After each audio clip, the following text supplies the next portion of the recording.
south side. I can show you how I'm living, I can show you what I'm about. And I'm sick and tired, these niggas with they mouth. If you really what you about, go 65 south, go 65 south. So I can show you how I'm living, I can show you what I'm about. And I'm sick and tired, these niggas with they mouth. If you really what you about, go 65 south. All I need is my money, all the other shit funny. I'm out getting bread. Whoa, what up, though? What up, though? What up, though? We back up in EB. Back up in EB. Oh, I forgot to drop. My bad. You right. Let me try it again. Yeah, already hey, 65 South, so we back up in this motherfucker. We lit, goddammit. Always and forever. Always in. I knew y'all niggas gonna do this shit. I knew that shit.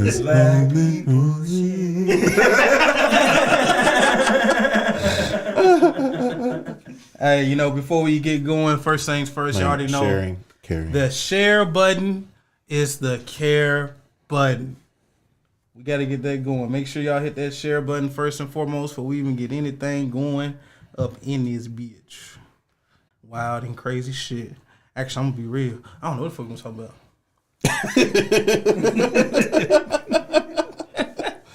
Hey, I do know one thing, though. Guys, we have finally made it to exit 100. We here, goddammit. We here. What's that? You're here for it. What? The 100? This is 100? 100.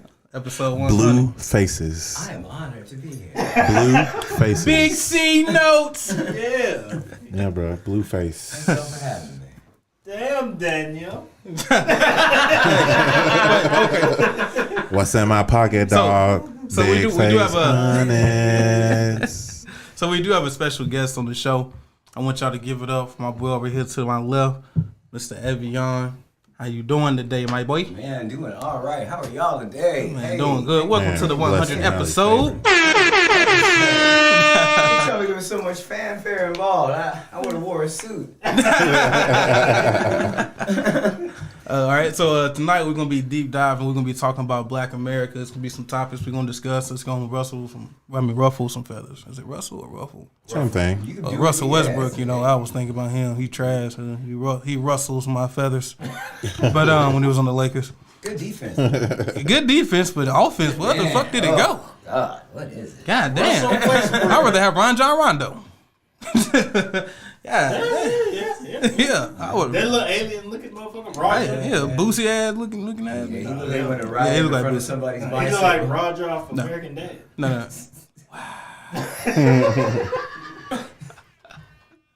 Right or wrong? Think about it.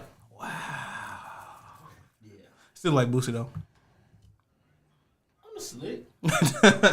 They could be brothers. You saw how Boosie had Flavor Flav play his dad in like this little movie he's shooting. So wait, Flavor Flav is not his dad?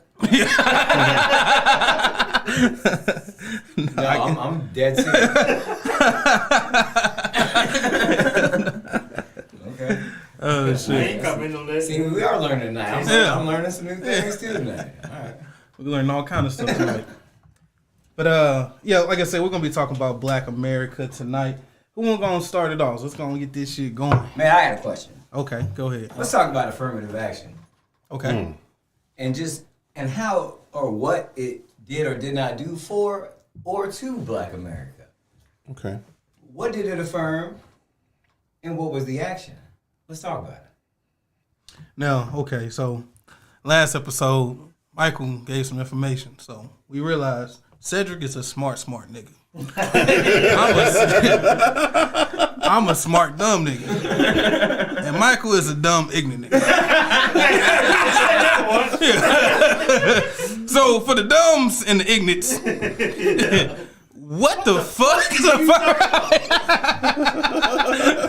Alright, so let's take it back to 1960s. Right around 68. You know, I looked at you, I'm like, yeah, you look confused too. But, you know, like our forefathers in the 60s, they fought for us to be, and here's the sad part about it is we of our economy. And in this assimilation, they gave us this idea of affirmative action, which was plates at the table, black faces in high places type of situation. So they want to make sure that you have X amount of black people per people at the company. Yeah. And this is something that has been turned into where black people don't even really benefit from this. It's been more women. And even out of what black people fought for out of the 60s, you get things like the Americans for Disabilities Act. And everyone is always taking advantage of the pain that this country puts us through, unfortunately. And it's just opening up the dialogue about it. Yeah, and to add to what he was saying, when we were in segregation, the black dollar, I should say, it was transferred several times before it left the community. And then on top of that, we had a black dollar. No, you know what I mean. no, Black like- people spending Like money. spending money. Jesus. What the fuck? Don't eat it, nigga. Yeah. You nailed it. Yeah. And so, and then there were several of these neighborhoods. That's why, whenever I hear people talking about, oh, black people just need to pull themselves up by their bootstraps. I'm like, well, if you look back in history, we had several towns that was just full of black people, several parts of the city that were just full of black people, black towns. They were prosperous towns too. So, and then a lot of times those towns either got bombed, put on fire, or flooded. They're drowned out. Like what's Lake Lanier now in Georgia, that was once a town full of black people. All of that shit is underwater. Damn. You can go look it up right now. There's like- even satellite images where if you look clear enough, you can see some shit down there. That sounds like Brentwood. Brentwood got flooded? No, well, not in that sense, but that's Brentwood used to be like the mecca for black people. There's a plaque right there underneath 65. I know exactly what you're talking about. Something Heart. I used to know the name of this. Hold on. I know exactly what you're talking about. Downtown Brentwood, that was a black community, and they got What? excised out because if you look at where they placed all of the the interstate systems, they literally they went through black communities for the most part. They were like playing connect the dots with let's doze through these communities, eminent domain, take everything you got. And this is how you end up with a lot of people in these end quote, projects in quotation, which are just a project for the government. Yeah. Yep. And that happened all over the country in cities, especially in Memphis, Chicago, LA.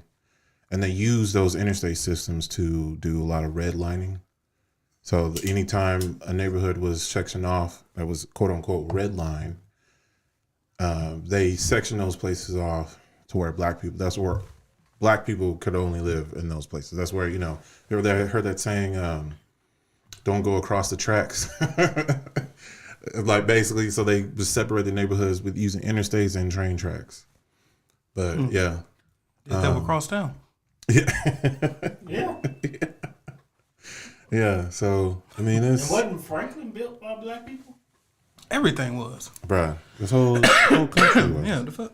Any place that they had slavery, which is the whole South, we built this shit. Yeah, that's why during the Reconstruction period, a lot of white Southerners got pissed off because a lot of freed slaves. You got all these people that were freed from slavery doing all this work. And all of a sudden, the country didn't stop. They needed workers. So people started getting jobs.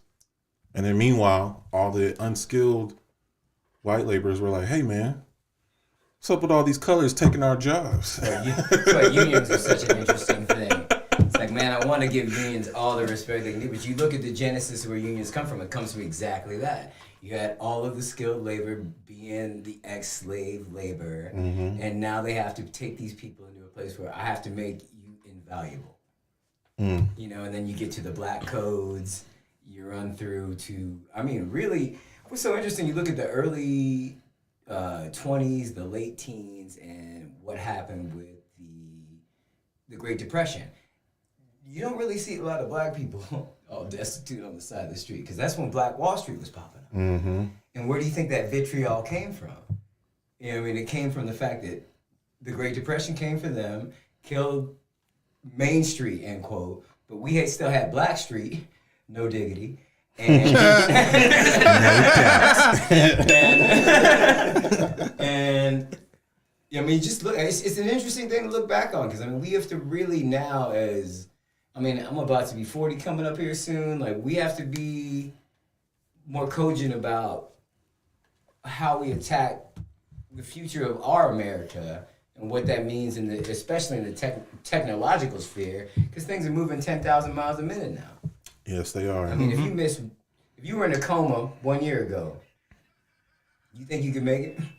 You think you would understand what was going on? You think I could explain to you what happened in 1 year? No. It could not even happen. Right. Hell no. Right. And then on top of that, like with the rise of AI, oh God, this shit about to change everything. change let's talk everything. about it. It's gonna change everything. So, I don't know if y'all heard. I think was it last week, but Ebony K. Williams, she got on TV, and she made a comment that ruffled a lot of people's feathers, especially a lot of black people. And she was saying, you know, she would rather date a guy who owned a bus instead of the bus driver, because to her, just being a bus driver is just mediocre. I saw something about that. Yeah. And that ruffled a lot of people's feathers, because a lot of people were saying, you know, oh, she's just shitting on the everyday worker, or she's shitting on bus drivers, or she's shitting on the common worker, blah, blah, blah. But the way I took it, though, I was like, she's basically telling black people to step their game up, because she laid out a chart of, I guess we could call it, say, minorities, just everybody that's not white. She laid out a chart, labor statistics, and the progression of each group of people. Highest earning minorities are Indians, people from India.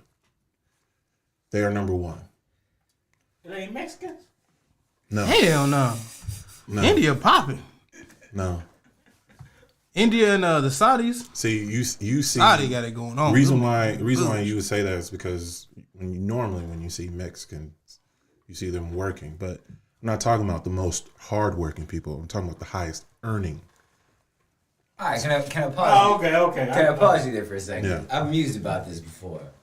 So, okay, in America, they make these deals with countries like in India or China, or, you know, these countries that actually have industry, they have things to offer. So they were training these Indian people for years prior to. Mm-hmm. I'll just use my old high school.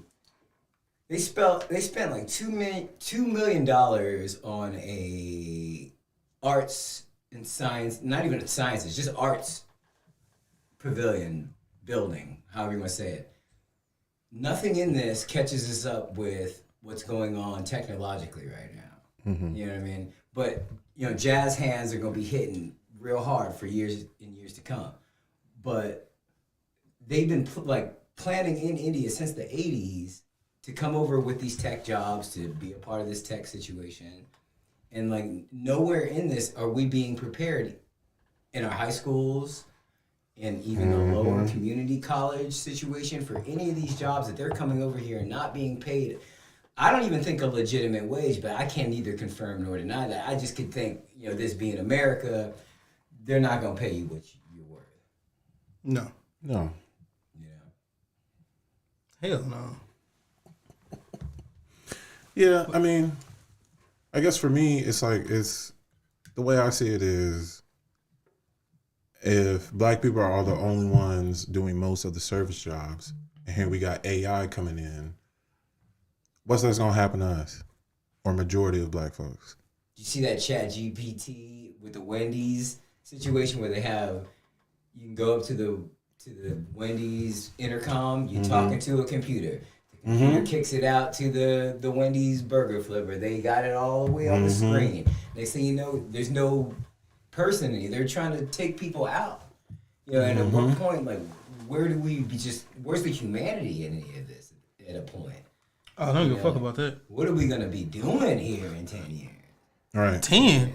5. Shit. 3. By 2030. Look, they're trying to get this shit rolled out by 2030. You ain't even lying. 2030. That's 7 years from now. A lot can happen in 7 years. Hell, think about it. 7 years ago was when? What, 2016?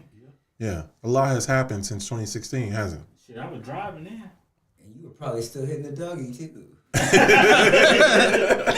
that was said. I wasn't no dancing my own. But yeah, I mean, it's a lot to be alarmed by, and you know, especially after hearing what Ebony was saying, it's just like basically, look, telling black people, hey, step your game up, because you are going to be replaced. This country is actively trying to replace us in a way, in a group, in like as far as not the individual, but for us to collectively get together, a group of us. Hell yeah. Why do you think they're allowing so many like these immigration laws to just go by the wayside?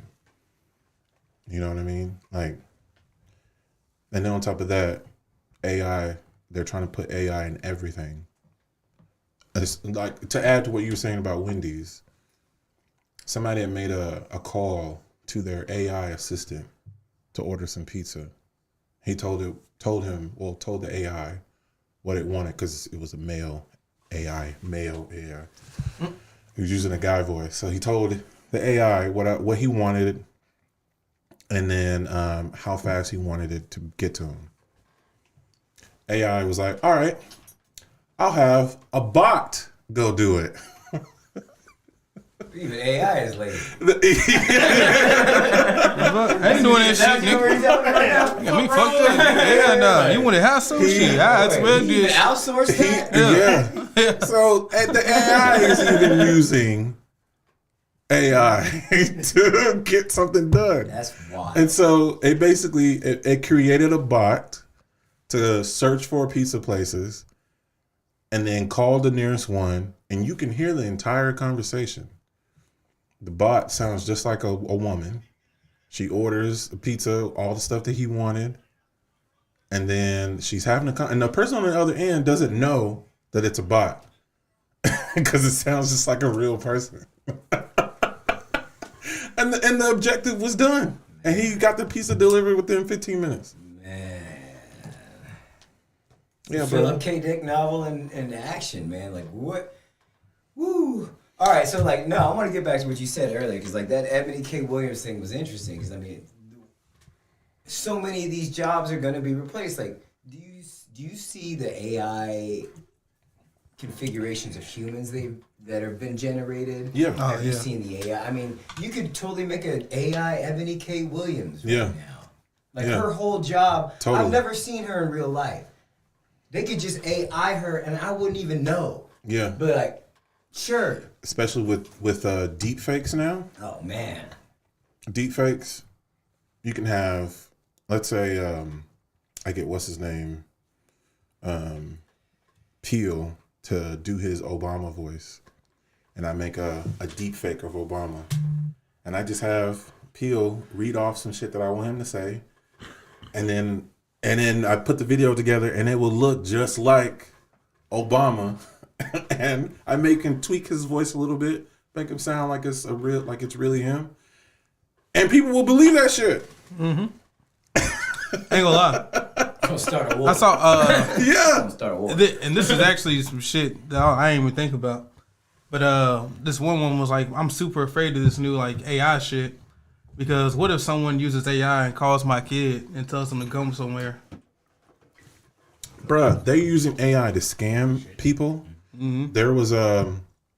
There's this one incident where a scammer used AI to call this person and tell them that their daughter was kidnapped. And then they actually had a voice clip of their daughter saying, help me, help me. But it sounded distorted a little bit. So they were like, that first reaction was, oh my God, okay, what do you want? What do you want? But then they were like, wait a minute, hold on, something don't seem right about this, because it sounded like them, but something was just off. So they called the authorities. They traced the call. Blah blah blah. They eventually found out that it was AI technology, but they couldn't find the scammer. So Yeah, that's gonna be some wild shit. yeah, bro. Did they know? I couldn't even imagine if a mother called me with that, and I thought I heard my daughter. I ain't gonna say what the fuck you want. That's Bitch, why. you better hope I don't find you, ho. That's why they say, Bro, like, when you get a random phone number calling you, set of skills. right? I will find you. And I will kill you. Do not fuck with my family Or my dog. or my dog, whoever you are. I don't know who you're fucking with, but you just yeet your last haw, buddy. Hell no. But no, like, that's why they say when it comes to random phone numbers calling you, don't just answer right away. Because what scammers will do is they'll call, let's say they're trying to get a potential mark. They'll call that person, they'll keep calling them, and the person keeps person keeps answering the phone, talking, they'll record their voice and then hang up. And then they'll keep doing it. Or they'll try to get voice clips from, hey, let's say this podcast. Like, ooh, I'm gonna scam Cedric. I'm gonna record his entire voice right now. Then they'll choose somebody I may know or whatever, and then try to act like they got me for ransom, and then try to extort money out of the person that I know. How am I supposed to know? I It's just a good love you saying old-fashioned, that. a good old-fashioned. Well, that's why they say anytime that happens, ask the scammer a question only that person that they claim that they kidnapped would know. You know, like a safe word or something. Or something that, you So know. we need to have a safe word. Yeah, just go ahead. Yeah. Families now, go ahead and get your safe words together. Yeah. Pineapples. Safe words. That's Or like a situation only y'all would remember, Yeah. you know. Because, yeah, they're duplicating voices out here. It's a horrifying Ooh, time. I already know what I can Alive. say. It's horrifying. Motherfucker would. Cedric, where I be at? And if the person pretending to be me goes, huh? Yeah, click. You ain't got no Cedric. We get in this group chat. Hey, Cedric, you at work? Yeah, well, what's up? Don't worry about it. Exactly. Exactly. Yeah, don't. Yep. So, but yeah, I don't know, man. With Black America, I just feel like we do need to step our game up collectively. You ain't wrong. Collectively, we do. I mean, I feel like we've lost track of. Collectively, I feel like we've lost track of what the original, I guess, mission, if we want to call it, of our grandparents' generation when they were in the civil rights movement and stuff. Now hold that for a second, because I need to build on that. I'm a musician. Mm-hmm. The Pied Piper is a real thing. The mantra that you give a people. So once upon a time, we were all musicians. You look at the Ohio play. You take it back to the funk. When funk was at its zenith, late 70s. You're talking about black people playing instruments, reading music at the highest level, just highest level musicians. They shut this entirely down in the 80s. And then you get this, we're going to play old records at the best break part of that. This is where hip hop comes from. So we take the best break from the old records moving forward. You already know. So, but look at the perversion, because I'm a huge fan of early hip hop. I love like Brand Nubians. I love the Outlaw 4. I just love like all that old early boom bap stuff. But then you move forward post, 92, 93, and you're getting into a change of the drum cadence is changing. Now we're getting into more of an aggressive stance to one another. And you can walk that right into the riots in 92, And then you walk that into what happened the rest of the 90s. And just look at rap now, like it's so disjointed. Like most of these, I don't even know what these kids even talk about. They just mumble. And wanna kill. Mama. They don't say anything. Yeah. Do y'all remember a couple of years ago when I told y'all about that one song where I was like, where dude was like, I give you my whole life, just please don't tell nobody when I pull up in that brr, brr. Let's get back to that. Ooh.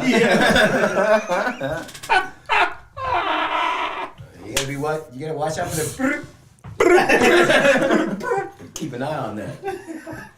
And then, or they'd be like, hop in that bitch in that car, fucking your bitch in that house, fucking your bitch in that house, hopping that bitch in that car, fucking that bitch in that car. That's all they talk about. Yeah. All this shit sounds the same. And like this mantra has put us into this death spiral as a culture. Because once upon a time, I mean, just think about the 90s, man. Like, I remember growing up just banging Jodeci, Drew Hill. Forever, my lady. Everything was about just like loving your girl, treating her right, just being a good dude. Remind me to talk about these R&B niggas, but go ahead. That's very. Was that contempt? Right. There was some hostility in there. It was something I thought about. There's some hostility in there. It's been on my mind for a little bit. Okay. But go ahead. We'll talk about these R&B niggas. Yeah, go ahead, big fella. Oh, okay. Now, hold on. Okay. It's your time. Now, you know, you got the gangster rappers, like the motherfuckers that supposedly killed people, did all this shit, all committing all the crimes, robbing, stealing, killing, all that shit. Fuck all them niggas. Look, the most gangster niggas out here are these R&B niggas. Chris Brown, goddamn Trey Songz, Usher. These are some gangster niggas. The ones that you expect to be the softest motherfuckers are the hardest motherfuckers out there. They be beating people up in the shows. Yeah. Homie, domestic violence. All kind of domestic violence. I know where you got that from.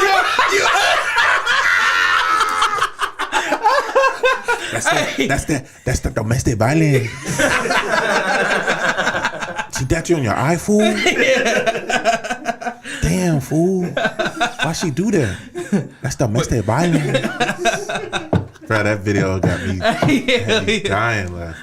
Hey, but nah, because you heard about the shit with Chris Brown and Usher. Chris Brown's crew running up on Usher's crew. Yeah. Fighting and shit. Yeah, but what happened with that? Was this a dance situation? Was this like a... No. You got it was his birthday. You know what I'm Nah. These niggas was trying to fight. Okay. But these R&B niggas, they go harder than the rap niggas. Yeah. Trey Songz got several charges. R. Kelly. That's a little different. That's a little different. That's predatory. Hold up. Jennings? Who? Yep. He slick was R&B to a certain extent. Who? Life? Yeah, he was R&B. Yeah, he was R&B. But think about it. Literally, I would probably say damn near all of them got some shit going on or had some shit going on. All of them. But most of these rap niggas, you ain't never really heard nothing besides like a couple of them. That's because they all drugged up and shit and mumbling. You can't plan nothing when you're mumbling. Exactly. Being a gangster requires planning. Yeah. You know what I mean? They ain't got no planning, Man, you no fucked execution. Up. You want to kill that nigga?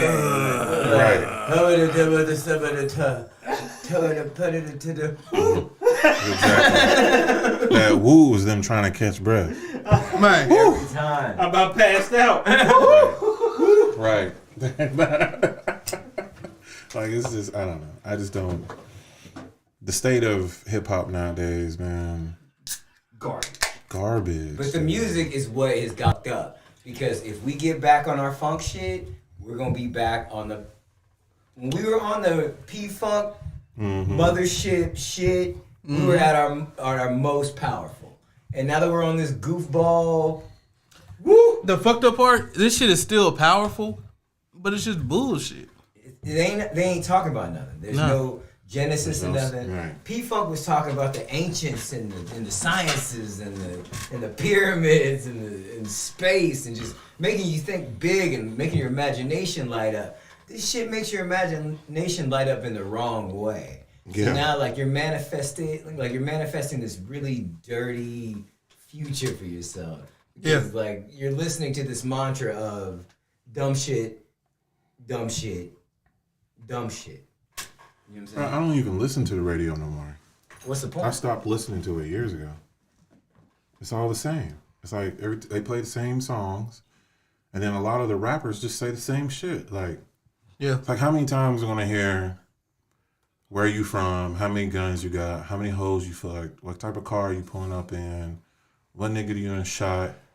How much dope you done sold? The dope prices. I mean, shit. If I was the FBI, I'd I'm like, bro, we got this nigga. He telling on himself. I mean, look at you doing, yeah, I was about to say, look at doing that right now. Yep. Look at that right now. Like, that's Little baby exactly about to be what they're next. doing.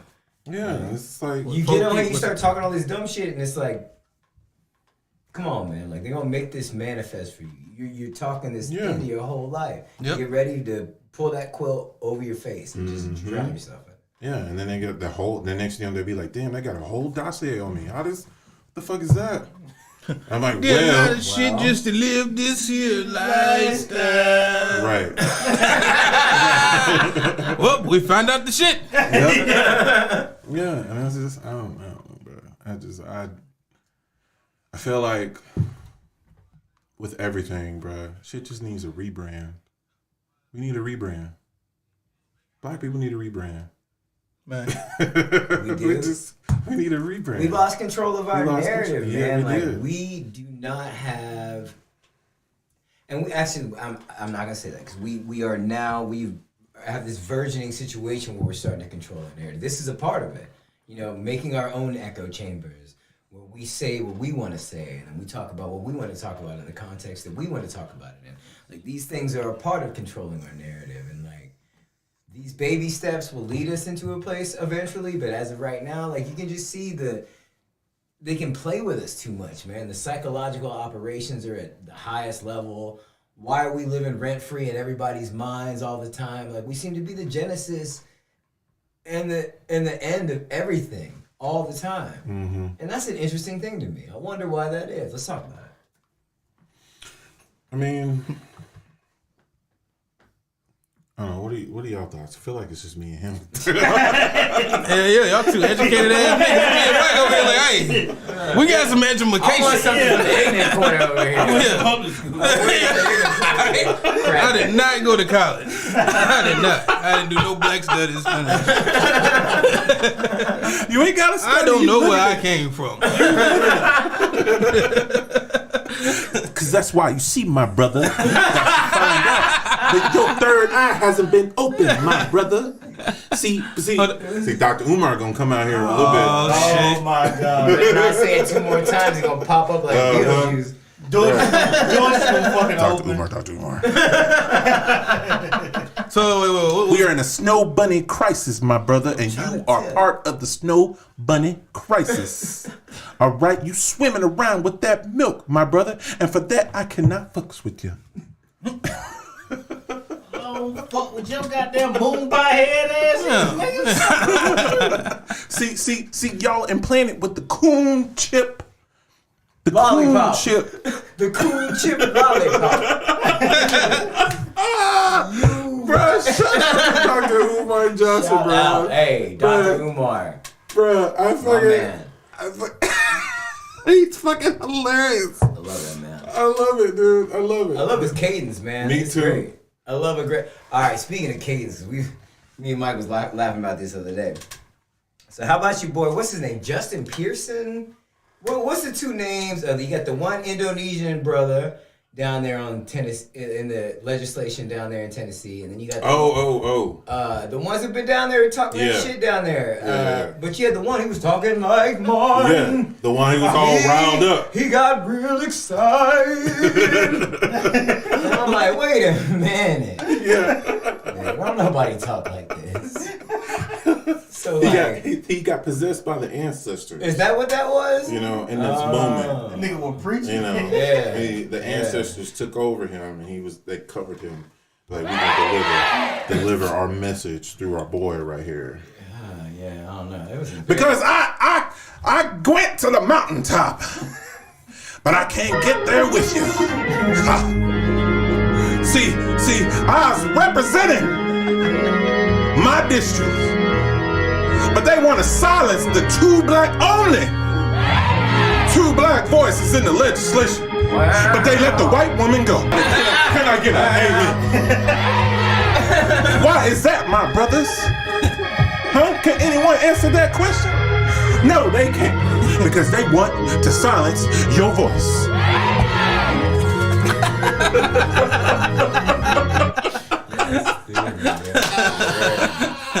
Nigga standing in front of the audience for real. Ancestors touched you for a minute, didn't it? No, that was purely an act.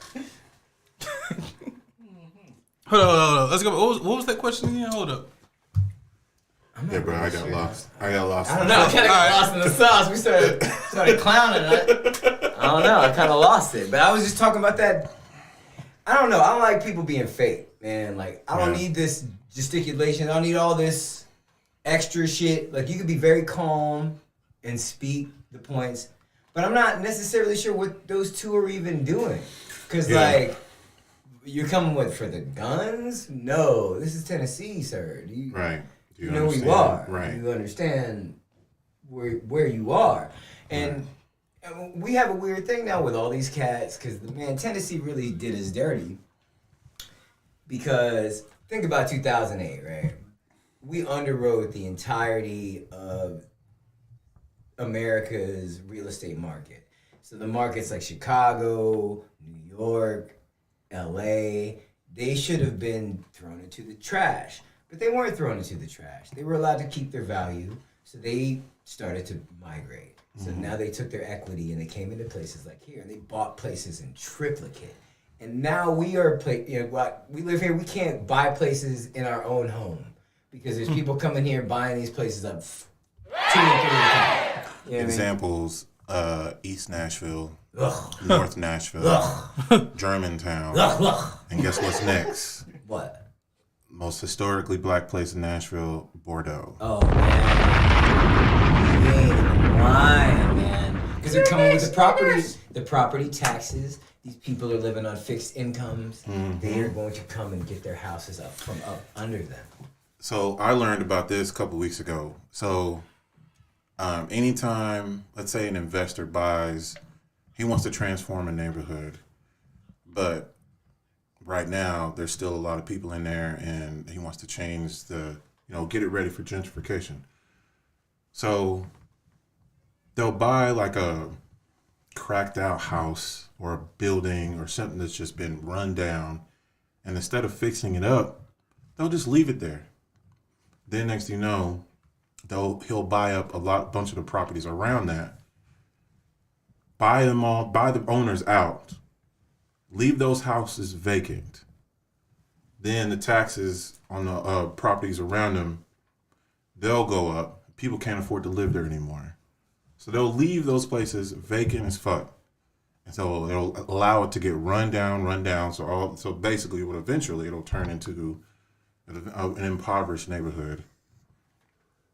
Then once that's happened, then they'll start to tear those houses down, build better looking, bigger houses on top of that. Build back better. Exactly. Exactly. No, for real. They will. Build back better. Build back better. Build back better. That nigga was drunk as hell. Build back better. Yeah, build back better. Basically do that and then raise the property tax up on everything again. And so now you have gentrification. Now you've got all these people who weren't originally there before. They're now there. All of a sudden, they've improved all the things that need to be done. All of a sudden, there's money flowing in. All of a sudden. And the thing is, a lot of times, a lot of people who, don't know any better, they assume the people that live there are the reasons why the neighborhood is the way it is. Not necessarily. A neighborhood is only as good as the resources flowing into it. So if there's no resources, if there's no access, if there's no opportunities for the people to do better, then guess what you're going to have? You're going to have poverty. You're going to have crime. Poverty and crime go hand in hand. No matter what a person looks like. Like a lot of times people will say, oh, look at all these black neighborhoods. And they assume or they equate black neighborhoods with poverty. And I'm like, motherfucker, go to Memphis. Go to Atlanta. They're some of the blackest cities ever. I grew up in a suburban neighborhood where it was mostly black people. We were the Huxtables. My dad and my mom both worked. we were middle class back then when there was one.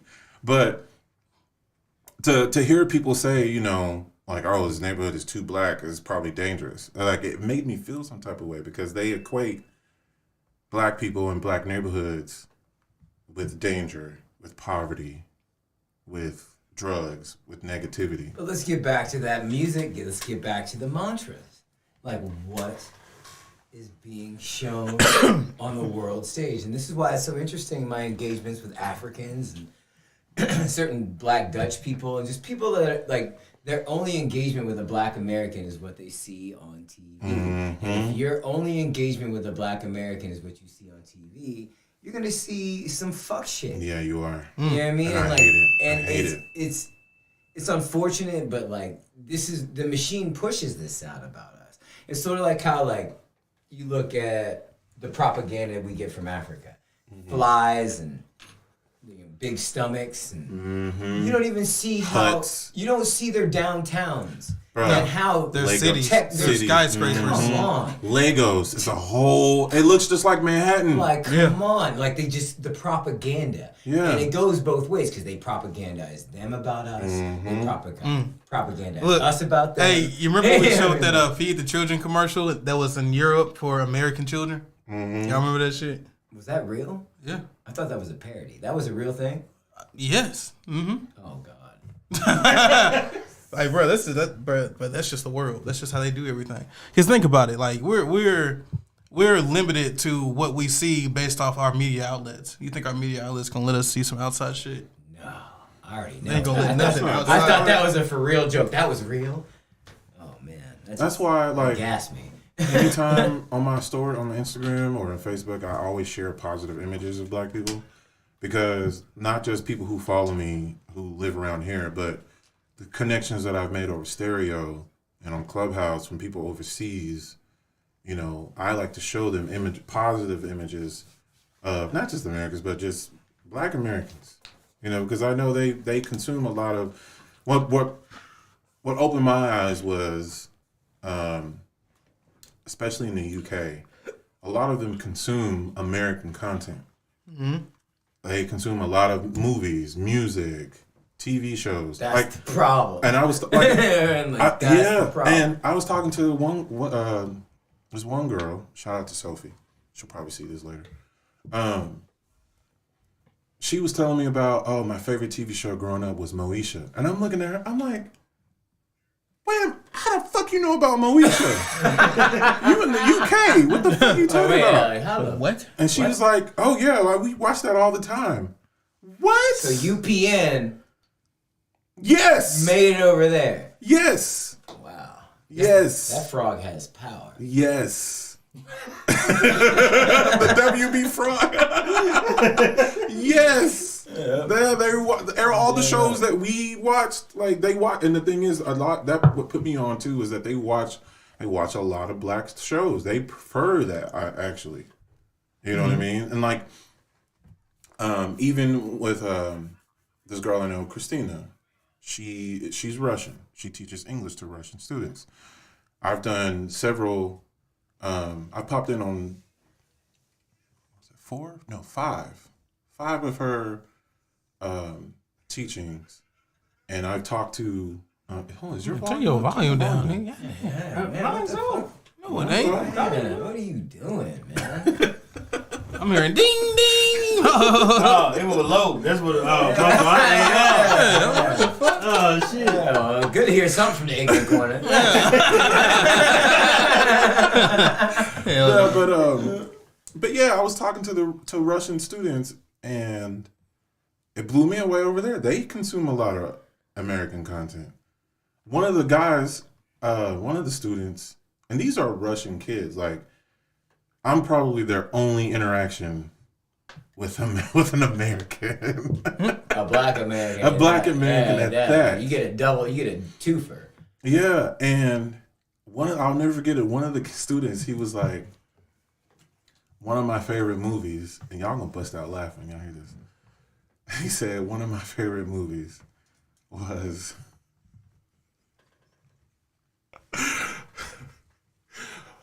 Don't Be a Menace in the Hood. What the fuck? Man, Don't be a menace. Yeah. No, that's a horrible representation of black people. Man, the shit funny. See, this is the kind of shit I'm talking about. Yeah, and I was This is just the kind of like, shit I'm talking about. and we were on a Zoom call, and I was like, How did you even find what did you Yeah. write? Yeah, and I was like, how Yeah. do you I ain't know gonna lie. about that? I movie? thought you was gonna say Friday. No, I well, thought but they Boys know in the about, Hood. but they know about that movie too. But They know about that movie, too. But not their favorite. Yeah, I mean, it's probably not their favorite. No, Man, you but know who nailed this out of the park? Robert Townsend in Hollywood Shuffle.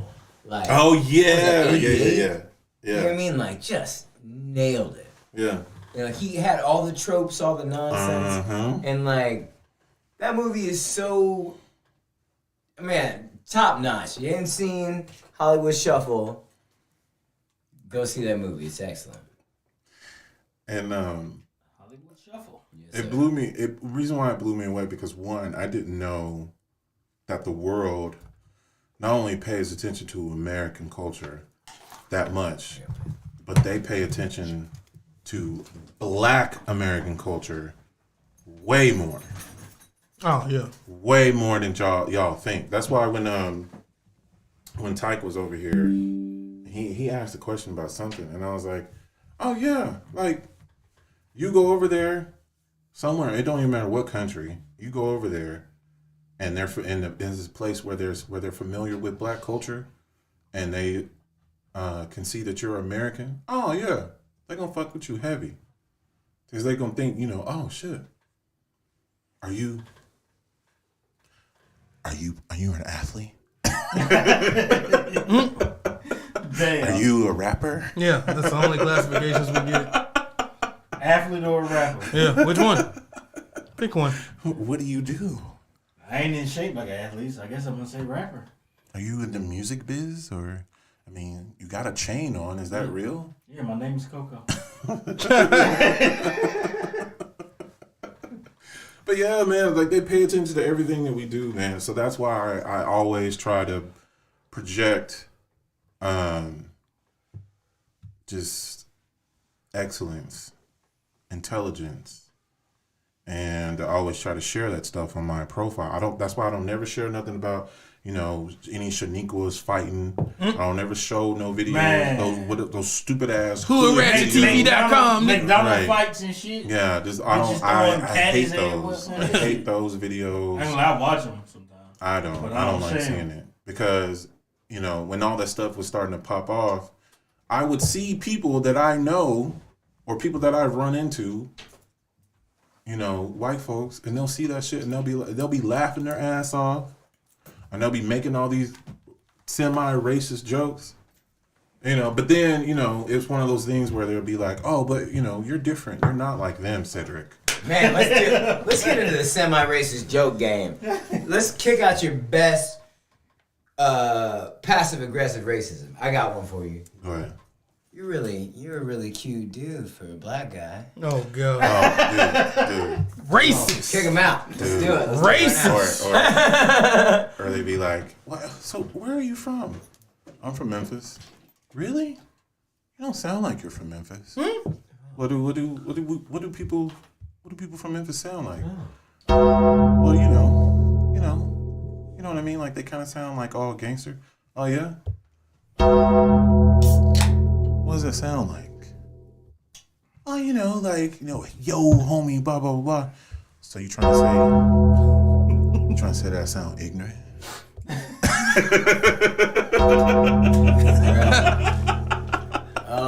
You know what I used to do? You're actually a sheriff deputy? Then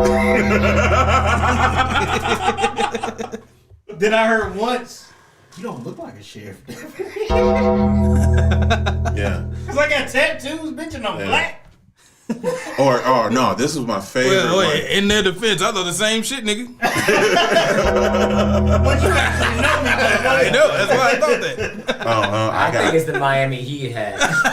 Yeah, it's the Miami Heat hat and the chains. Ain't nobody wearing one of them post LeBron.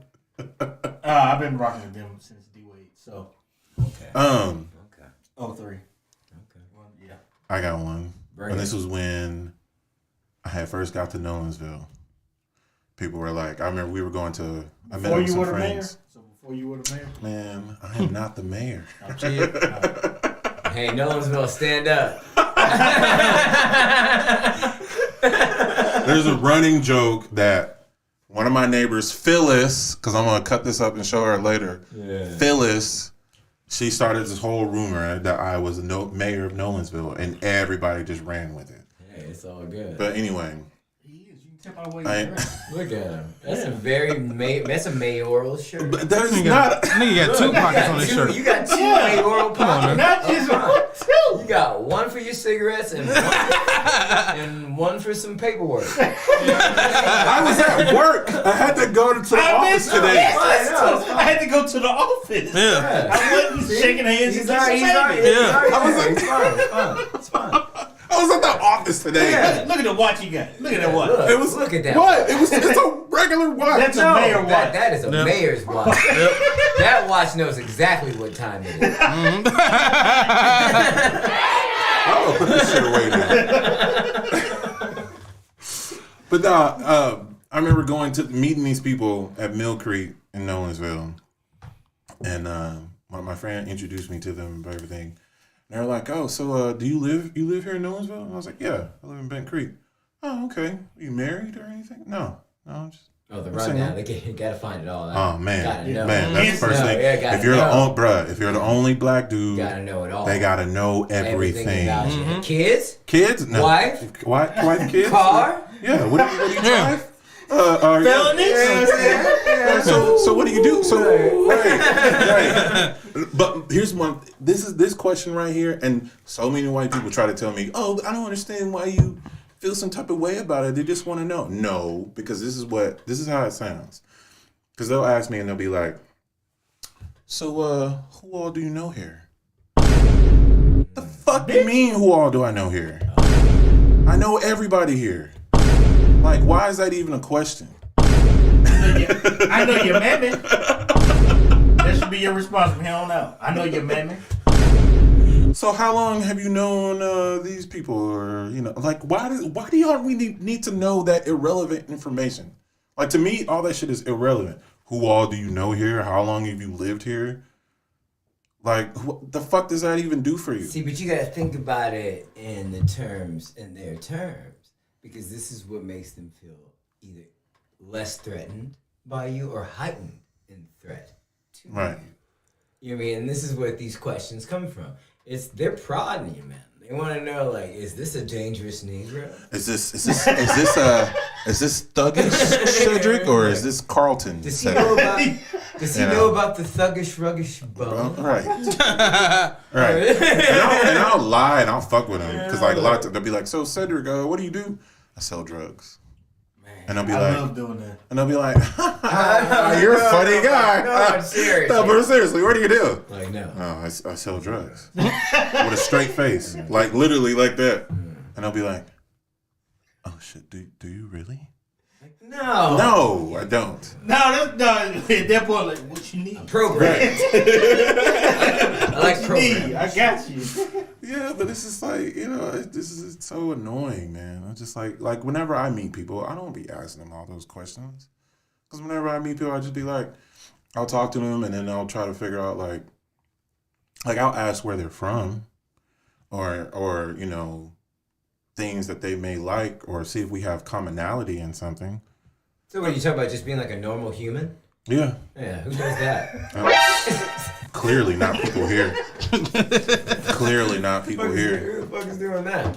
You know, I need to know, like you said, I need to know if you're Thuggish Cedric or Carlton Cedric.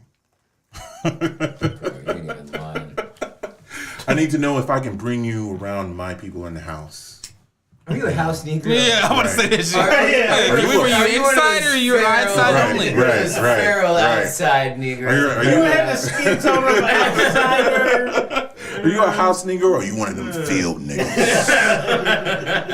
That's what I need to know. I need to know if you one of them field niggas. You can't be around my daughter if you one of them field niggas. Only if you play football. Or baseball. Or baseball. Wow. Or if you're Remember life. Right. Now, if you one of them thug hood niggas and you play sports and you really good, oh man, they love you. Bro, can't get right. Oh man, you can't do no wrong. I watched this shit the other day. I was I getting sick fucking of life. love that movie, man. It's my favorite. Oh man. All right, Black America. Best Black America movie right now. Right Black now. Panther 2. No, just F forever, but I'm just bringing it up right now. Like, Black cinema. Top cinema. Let's talk it. Ooh. You talking current or you talking of I'm all talking time? All across I'm the talking board? all time. Even back to Oscar Michaud.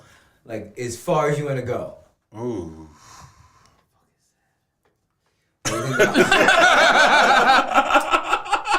It's okay. Just be ignorant, though.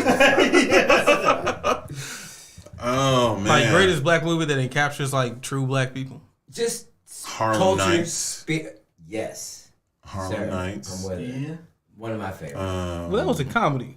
Boomerang. All right, let's get off the comedy game though, because we could do that all day. Because there's just an innumerable amount of comedies to play that game with. But like, there is all the shit that Denzel ever did. Right. I was gonna say. Like, I was gonna say. Remember the Titans. that's a great one. Damn. Are we talking about like okay? What are we talking about? All genres that aren't comedy. I'm especially looking outside of comedy. What about Coach Carter? That man, Samuel L. Jackson. Mm-hmm. That No, wait. Pursuit of Happiness. Pursuit of fucking dude, happiness. what else? Make you cry like a bitch. Hell yeah, I mean, like, that movie I thought it was had just me. Man, movie had me fucked up. In the bathroom? Yeah, Man, Oh, my God. Oh god. Couldn't even hold it together. Man. I'm like, bro. I'm crying. You Put felt that nigga shit though. out. You felt that shit. Man, that Was was a nigga on his grind, trying to hustle, Man. trying to make it. like at the highest level of hustle. Yeah. Like, so you're blind to all the other shit. Like, total Like blinders. uneducated in this world, Mm-hmm. and you try to find a way to fucking make it. That's the story of black people. But getting back to AI, this is back to a time where, like, you didn't have to battle with that.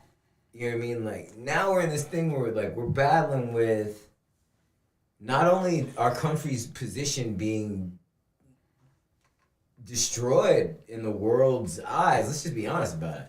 Like, you can't be an undeclared war for 20 years. And now we're just looking for any war now. We're like that bullshit bully on the yard that's just looking for the next fight just for the sake of the fight.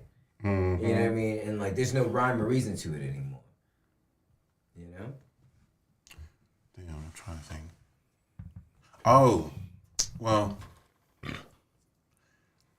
I would say, as far as like bank robbery movies, Set It Off. I love that movie, man. I did like that movie because it was like you had 4 women that literally just was like, bro, okay, we just gonna hit this lick and then be done. But then something happened. And they're like, fuck, all right, let's try to do it again. Then something happened. Then they're like, hey, actually, we getting pretty good at this. Then they keep doing it again and again and again. All right, I'm gonna take a chance right now because you guys may or may not have seen this movie. Mm-hmm. City of God. Oh, I haven't seen that one. It's a ain't seen it either. It's a Brazilian flick. Mm-hmm. All subtitles. It's black as fuck. Really? It's filmed in the favelas out there. Yeah. It's a magnificent movie. Check it out. Oh, I got one, but this one's a little silly though. But I love it. I'm talking about like black exploitation at its finest. Black Dynamite? Damn. Damn. Dynamite! Dynamite! Movie is magnificent. We need to wage war on everyone selling drugs in our community. But Black Dynamite, I sell drugs to everyone in the community. God damn. Bro. My mama said my daddy's name is Black Dynamite. Hush up, little girl. A lot of cats around here got that name. Hell no. Best of the best. Oh, shit. I fucking love that movie. Here's my question though. All right, let's change the subject because I want to get on Tyler Perry's ass. Can we please talk about him? Man, can we though? Because like he's got a whole fucking pavilion down there in fucking Atlanta, and I ain't seen one Hannibal movie. I ain't seen nothing about the Moors. I ain't seen nothing about like some real hardcore history that he could lay out because he's got this whole thing down there to shoot whatever he wants. All I see is him running around in a fucking dress. Yeah. And I'm like, can we figure out like what we're really doing here, Mr. Perry? And no, this is no shade, Mr. Perry, if you do see this. But like, can we do so? We got so many stories to tell. So many. Because I'm getting so sick and tired of black movies being quoted as these slave movies. Now, don't get me wrong. Oh, God. Don't get me wrong. It's like, okay, if you're doing a historical piece, okay, that's fine. But we done seen this too many times. You know what I'm saying? Old. It's getting old. Like, Django, love that movie. That's it. We don't need another one. Like, we don't need another one. Amistad, cool. We don't need another one. Give us free. Right. We don't need another, because the thing is, they wanna teach us that our origin story starts with slavery. Motherfuckers, our origin story starts in Africa. Bro, we Africa. were like the ultimate traversal of the world people. And like when you get into the history of the Moors in America, the history of Moors in Spain, who these people were, the history of the Moors in North Africa, and how this whole thing is just obscured and destroyed. Mm-hmm. And this is why every nose is knocked off of every statue that's old, but the ones that they made that are fake all have noses. I just want to throw that out there. Then on top of that, you go to some places in Europe, and they still have, most of those places, at the churches and stuff in Europe, they don't have a picture of white Jesus. This is why they want to crush Russia. Because everything in Russia is black people in the churches. It's all Svarte Pita. Bruh. Black pizza. When I found that out, I was like, what? Damn, I didn't know that. Bruh. Y'all alert me something. And then the Orthodox Christianity is a wild concept because when you look at what is Orthodox, it's brown as fuck, black as fuck, and this shit goes into antiquity. You can take it back to the Byzantine Empire and prior. Like, the history is wild as hell, and like this war has been going on for a very long time. Like, it's not something that's new. Like, this shit with Russia, the Orthodox versus the Roman Catholic Church, like this goes back. This war's been going on for 1,000 years. We're just watching the most contemporary version now. This is why everyone's so hard, like got a hard on to put this money down for fucking Ukraine. It's like, what are y'all doing? Exactly. You're like, what are y'all doing? It doesn't make any other sense unless you look in the context of the 1,000-year war. That's the only. That's the only context in which it makes sense. Yeah. And also, to add to what you were saying earlier, there hasn't been a movie made about Mansa Musa. There hasn't Tyler Perry, where the fuck are you at? Get your boy Daniel Kaluuya, Mansa Musa, bruh. Holla. Where's that at? Richest person on the planet at one time. African dude. Black as fuck. Black as fuck. Then one of the first samurais, well, he wasn't one of the first, but he was like the first black samurai. Yosuke. Yosuke. Bro, why ain't there a movie about him? Where's There's it an at? anime that it took them forever to This do. is what pisses me Bruce off. Leroy. I mean, they did it though. It was called The Last Dragon. Yeah. And it was I fire. need. Hell yeah. Hey, I'm about to go watch this shit tonight. It was so fire. But some of the, if you go, So enough. there are temples in Japan where some of the oldest samurais were black. The oldest samurais. But all the indigenous people are black, and that's that wild thing about this global, like, Whitewashing. period. Because you look at what happened to the black Russians. They don't talk about the black Russians. Why do you think there's a white Russian drink and there's a black Russian drink? There's a difference and there's a reason. They don't talk about the black Russians. They don't talk about the black Japanese. They don't talk about the black Koreans. They don't talk about any of these people that are the indigenous people to all of these lands. But like you get the propagandized version, like the flies and the stomach from Africa, because they want to sell you a narrative. Yeah. And it's sort of like why rice is brown. Yeah. Sugar is brown. Yeah. The sugar that we know, it's chemically formed. Yeah. Sugar is The GMO. natural sugars is brown. Yep. Cane sugar. Natural rice. They go is out brown. of their way. To white everything. Yeah. You can go to these. Look, and the thing is, a lot of people try to say in America, black people, will try to whitewash themselves. You go to most countries overseas, Bro, they hate we all have colorism, and that's what's sad.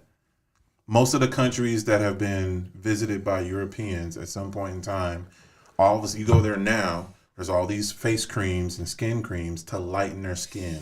Why is that? You go to India, right? You go to India, let's say you go to, what's their capital city? I have no fucking. Fuck. I know what you're talking about, but I can't. I don't want to say Calcutta. And that sounds reputable. It sounds. Let's go But with that. you go to, let's go with that. So let's say you touch down in that city. Yeah. Everybody is the same shade, pretty much the same shade as us. But if you look at the billboards, Is it New Delhi? New Delhi, New Delhi. Okay. New Delhi. Yeah. You touch down there, you're gonna see a bunch of people same shade as us, right? You look at TV though, you look at the billboards, you look at the advertisements. All of them whitewashed, bleached, light-skinned versions. But I mean, you're talking like a hefty situation there, because you're talking about a caste system, and like, Well, it's not just you're there not only either. talking about a social caste. You're talking about like a racial caste. Mm-hmm. So there's a double thing, because they got that what's it called? Oh man, I'm having trouble with it. But like the whole thing, the deleeks, where they have the people where they just like, this is your charges. Your karma is that you were born into this life and you're a piece of shit and you're on the side of the road. Because you're on the side of the road, there's nothing better for you, so you just live out your life on the side of the road. Yeah. But it's not just But they that. just all happen to be very dark-skinned people. Right. So it's like, is this propaganda? Right. Or is this religion? And this is where that religion shit gets weird for me, because it's like, Right. you look at the slave Bibles and like the whole thing, people use what is, end quote, the word of God to cultivate people's minds, but in a very negative way. Yeah. Mm. Yeah. You go to Indonesia, same thing. You go to China, same thing.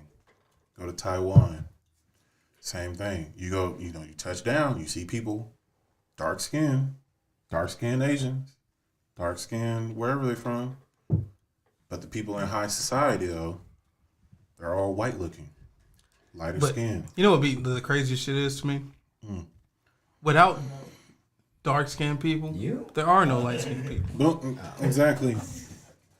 Like, two light skinned people can't make a dark baby. Exactly. Unless they niggas. That's the only variable. Yeah. But it's literally, like, that's it. what kills me, though. What was that? I said, like, You did some multiplication right dark there. dark Listen people. Yeah. Without dark people, there are no light skinned people. Yeah. Because unless they're a nigga, Two light skinned people cannot make anybody dark skinned. Yeah. It's not possible. It's true. But two dark skinned niggas can make somebody light skinned. Shout out to all my cousins in Long Beach right now. Like, sexy light skinned motherfuckers. Like, but the thing is, black people though, we come in all shades and colors though. oh yeah. Yeah, that is true. Black people we come in all shades. We the and OGs colors. out here. And then Man, what is the name of that tribe that has blonde hair and blue? Targaryens.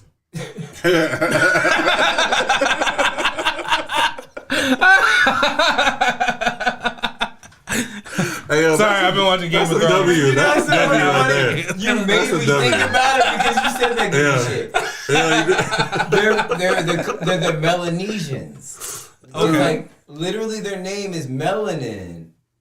In the name is is like the Melanesians are blonde hair, blue-eyed black people from the fucking I think like around Papua New Guinea there. Like, not Papua New Guinea, but another sovereign entity. But like it's just an interesting thing that I'm a printer. I work with colors. You make everything out of black. White can only dilute. Yeah. You know? It's just an interesting, but like, And that's what they're doing nowadays, diluting everything. It's an interesting thing. I don't know. Like I Hey, used to. my favorite quote of all time, and I probably quoted this on this podcast like at least 5, 6, 7 times. I know what you're gonna say to me. Look, it came from Paul Mooney. What? Oh. I think I know where you're going. Please say. Everybody wanna be a nigga, But nobody wanna be a nigga. Goddamn right. Goddamn right, bro. That was the hardest, truest shit I ever heard in my life. And, I mean, it's facts. I mean, think about it. When a star needs a rebrand because their numbers are slipping, they starting to lose money. What they do? They start to go collab with some hip hop artists. Yeah, Miley Cyrus calling you out specifically, you dusty bitch. Or Call out, goddamn. No, she didn't call out, but she was fucking with Mike Will made it on. yeah, she was. Trying to get her black card. And then she was like, "No, I was on drugs." Right. Yeah, now I am back. I'm back to pop culture Right. now. Yeah, Right. But that's what they do, For though. real? Yes. I didn't hear about that. Yes. Where were you at? I don't pay attention to Solid 4 years of dumb shit going on. You gotta- In the club, hats, But with my shades on. Yes, that was my Some shades on. Yes. I didn't fucking know that was her dumb ass. Yes. Oh, y'all kill me with that one. Or they start off like your boy Mark Wahlberg, and they start Justin fucking with- Bieber. Yeah, they start off doing the yeah. black shit first. Then once they get on, I don't need that That's audience no just, more. it's just heartbreaking, man. It's like, how you gonna come Morgan Wallen. and be down with the team? Oh, man. Fuck that. All right, we're clearing the deck right now. All right, we're gonna talk about Morgan Wallen. Kid Rock. Nah. Kid Rock. No, Kid hold Rock on, was wait, a DJ. No, we're going too far. Let's go back. So here's the funny thing. So this dude wasn't shit until he got caught on that video in downtown Nashville screaming nigga on somebody's Ring camera. Okay? He wasn't nobody. Nobody. Literally. All right. Nobody. He gets caught screaming nigga on camera. Next thing he knows, he's filling up Bridgestone with people. All right, so what do you... It's hard though. You know what I'm saying? Do I need to explain myself? You know, like, Now hold up. Do you consider Lil Durk to be a sellout? No. what do you mean, Lil Durk? What Because after he said nigga on the ring cam, he did the song with Lil Durk about these Nashville hoes. I didn't girls. even know anything about that. Oh yeah, and then after the Broadway girls, that's when he blew the fuck up. Oh, see, I'm even more disgusted. Yeah, no, fuck Lil Durk. No, that's disgusting. Because like, how could you sit there and allow that to go down? Where's Lil Durk from? Is Atlanta probably. I don't know. Like, is he an American or is he one of like these first generations? Because like that matters, man. Like, some of these kids are very easy to just do some goofy shit like that, but like, no, Yeah. you know. Chicago. Okay. Well, Lil Durk, you gotta do some soul searching to do, sir. I mean, That happens a lot, man. And I try to have these conversations with some people, and it just boggles my mind that how much people don't even know. Like a lot of this shit goes on, or what goes on behind closed doors, or why the perception of a group of people is the way it is, or you know what I mean. Like I remember, I'll never forget this. There was a psychology study done, and they had little girls, and it's called the doll test. I already know what you're talking about. What they did was they went and they asked the little girls, like, choose your favorite doll. And they chose their favorite doll. Then they asked them questions about it. So which one's the prettiest? And they would point to it. Which one's the ugliest? And they would point to it. And they were like, well, why is this one pretty?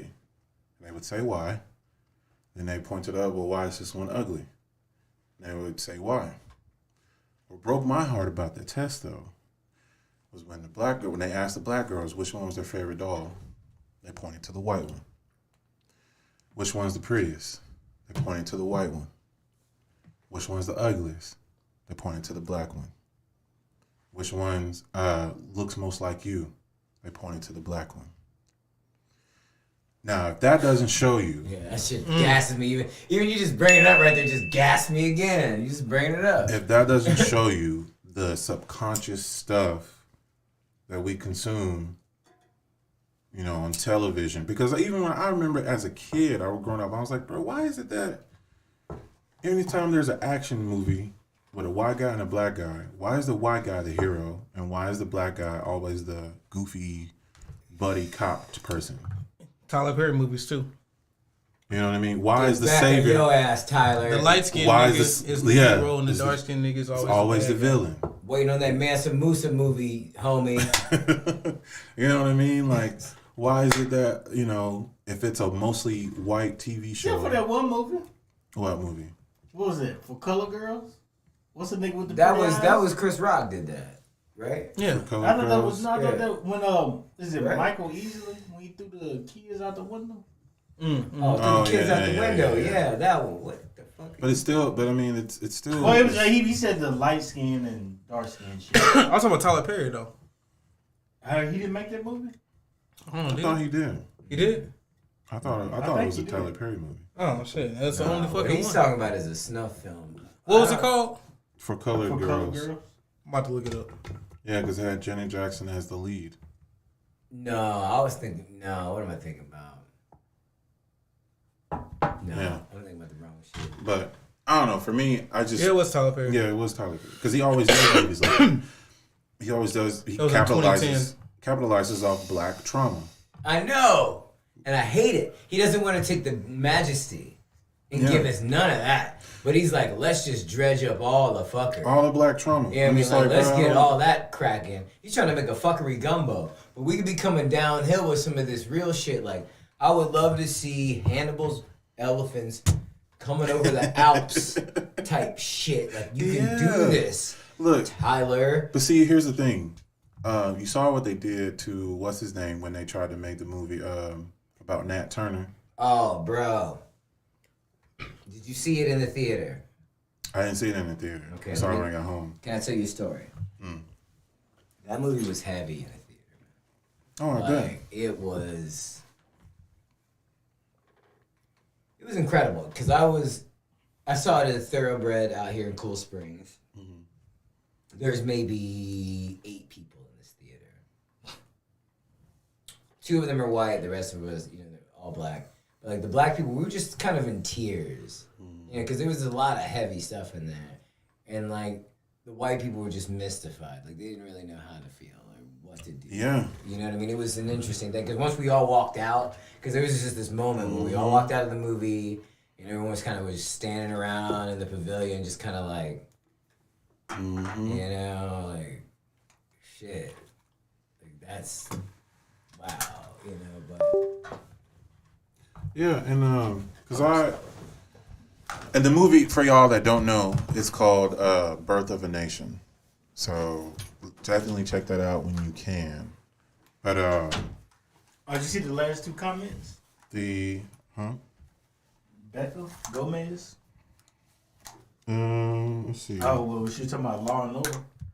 Oh, if you think about shows like Law and Order, the people who are depicted as gang members or cholas or high are black and brown. Yep.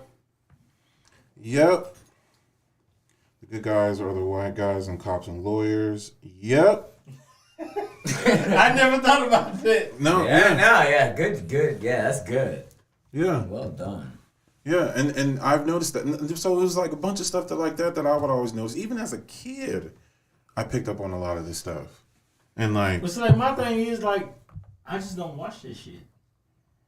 Yeah, but see, Michael, not everybody's like you, though. Some of us like to pay attention. You know? Yeah, and, you know, one of the things is, like for me... And a bunch of people that I've talked to about this, other black people that I've talked to about this, is like, okay, well, was there ever a time where like you looked at yourself like you were less than at one point in your life? Are you asking me? Well, I can ask you. No, ask me. Was there, like, watching all this stuff, was there ever a time where you felt like you were less than because of what you look like? Oh.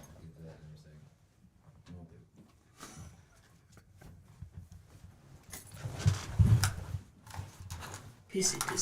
I know, right? Hey, she got heavy. Man, so it was a wild thing for me because, like, I moved here in the midst of I was a young man. Like, we moved here from California. I was probably 11, you know, and it was just a weird thing being in the South at that. This is the 90s, man. Like, shit is brutal back then. And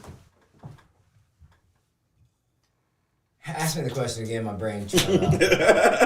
Was there ever a time where you looked at yourself as less than when you were around, like, a bunch of white people? Okay, yeah, this was where I was going. So, like, I grew up in a community that was Filipino. It was the United Nations. Like, I didn't see white people until I moved to the South. Yeah. Because, like, it was all brown and darker where I grew up. When I moved out here, it was just black people and white people in the 90s. Like, there weren't even Mexicans out here in the 90s. People wouldn't even believe it. But that's true. Yeah. There were not Mexicans out here like that. You know what I'm saying? They like, weren't. I remember a time where there weren't. It was just black and white people. They were not out here like that. We didn't see them a whole lot. Like, A few Asian. There were a couple. But yeah, one or two. Yeah, but it wasn't like it is now. But yeah, it made when I first moved here from California, it was a shocker, man. Like, it was a lot to get over, just the not really having the diversity situation, but the viciousness of some of the, you know, the downhill whiteness, you know, like when it's coming at you on its bullshit. You know, like it's like a 10 bulls coming down the thoroughfare. You know? I don't know, for me it was like I had to struggle with it because on one hand, I was praised for being the good kid and talked like I was educated. But on the other hand, I was talked down upon. So there was like this, I don't know, like this crossroads in a way of like how black people are supposed to be. Because like you can either be this way or you can be this way. But if you be this way, this is the shit that you're going to deal with. But if you be this way, this is also the shit that you're going to deal with. So what path do you walk down on? And I had to really struggle with that. And I thought I was the only one that really had that struggle until I started talking to other black people. And they had a similar situation, you know, where they had to figure out like, oh, okay, so in order to be taken seriously, I have to code switch. And I remember and this is going to sound silly to say, coming to that realization when I was a kid, when I watched the movie Selena. Wait a minute. This gonna sound silly. This gonna sound silly. This shit. This is gonna sound silly, but when I was watching there's a part of the movie Selena where her dad was driving a tour bus, and he was talking about how we're not Mexican enough for the Mexicans, and we're not American enough for the Americans, but we gotta be Mexican enough for the Americans, but we also gotta be more American for the Mexicans. This shit is exhausting. That's and I was accurate, like, man. yo, that's how it is being black. I'm not black enough to some of the black people, but I'm too black for the white people. But to some white people, I gotta be too black because they want the Negro experience. Because at the same time, it's like, you know, you gotta, because I'll explain it like this. It was like, you either want to be Russell Wilson or Future. Dang. And some white people like that shit. Like they expect, oh, I have a black friend now. Yeah, that makes me cool. Because they expect you to be like Future. But when you're not, then they look at you like, oh, you're not as black as whatever the fuck that means. Man, that's one of let's do that statement. I have always hated that because I grew up in the metal scene, man. Like I'm a black rocker. Like I am known in the metal scene. You can look me up online. Metal scene. I was the only black person everywhere I went, and like I'm just trailblazing in my mind anyway. So like I'm in my early 20s. I'm like, man, you're out here, you know, doing my thing. You know, just doing what I love because I love the speed of metal. I just loved metal, so I played metal, and like that made me weird. And it isolated me from my community, which sucked for a while. You know, but like, it wasn't until I got out of that scene where I could like almost have this rehabilitation because I got into the funk and the jam scene and I got back into dancing again, thank God. Because like, when you play metal, man, you almost forget how to dance. Oh, you started doing the Dougie again? Yeah, I did. I really did.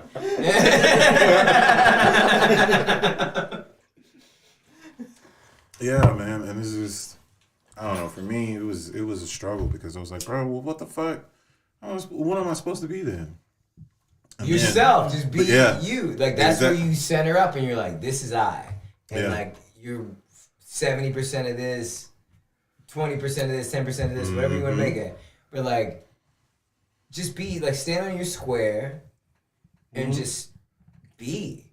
Like, who the fuck? And like, I figured that shit out when I was 18. And that's when it finally hit me. I was like, bro, fuck everybody. If you fuck with me, you fuck with me. If you don't, you don't. Period. Man. You know, yes, I'm a nerd. Yes, I like cars, computers. I'm very intelligent. This is the way I talk. I'm not code switching. I mean, like somebody made me think of was Tony Kemp. Kind of makes me want to talk like this. I was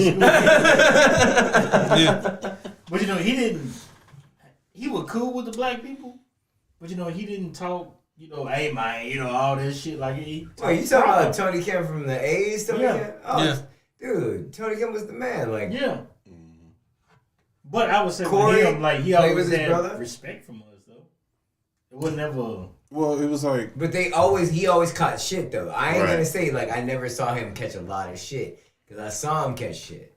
You know what I mean? Because like if you're not being on this faux thug bullshit, you're not acceptable. yeah.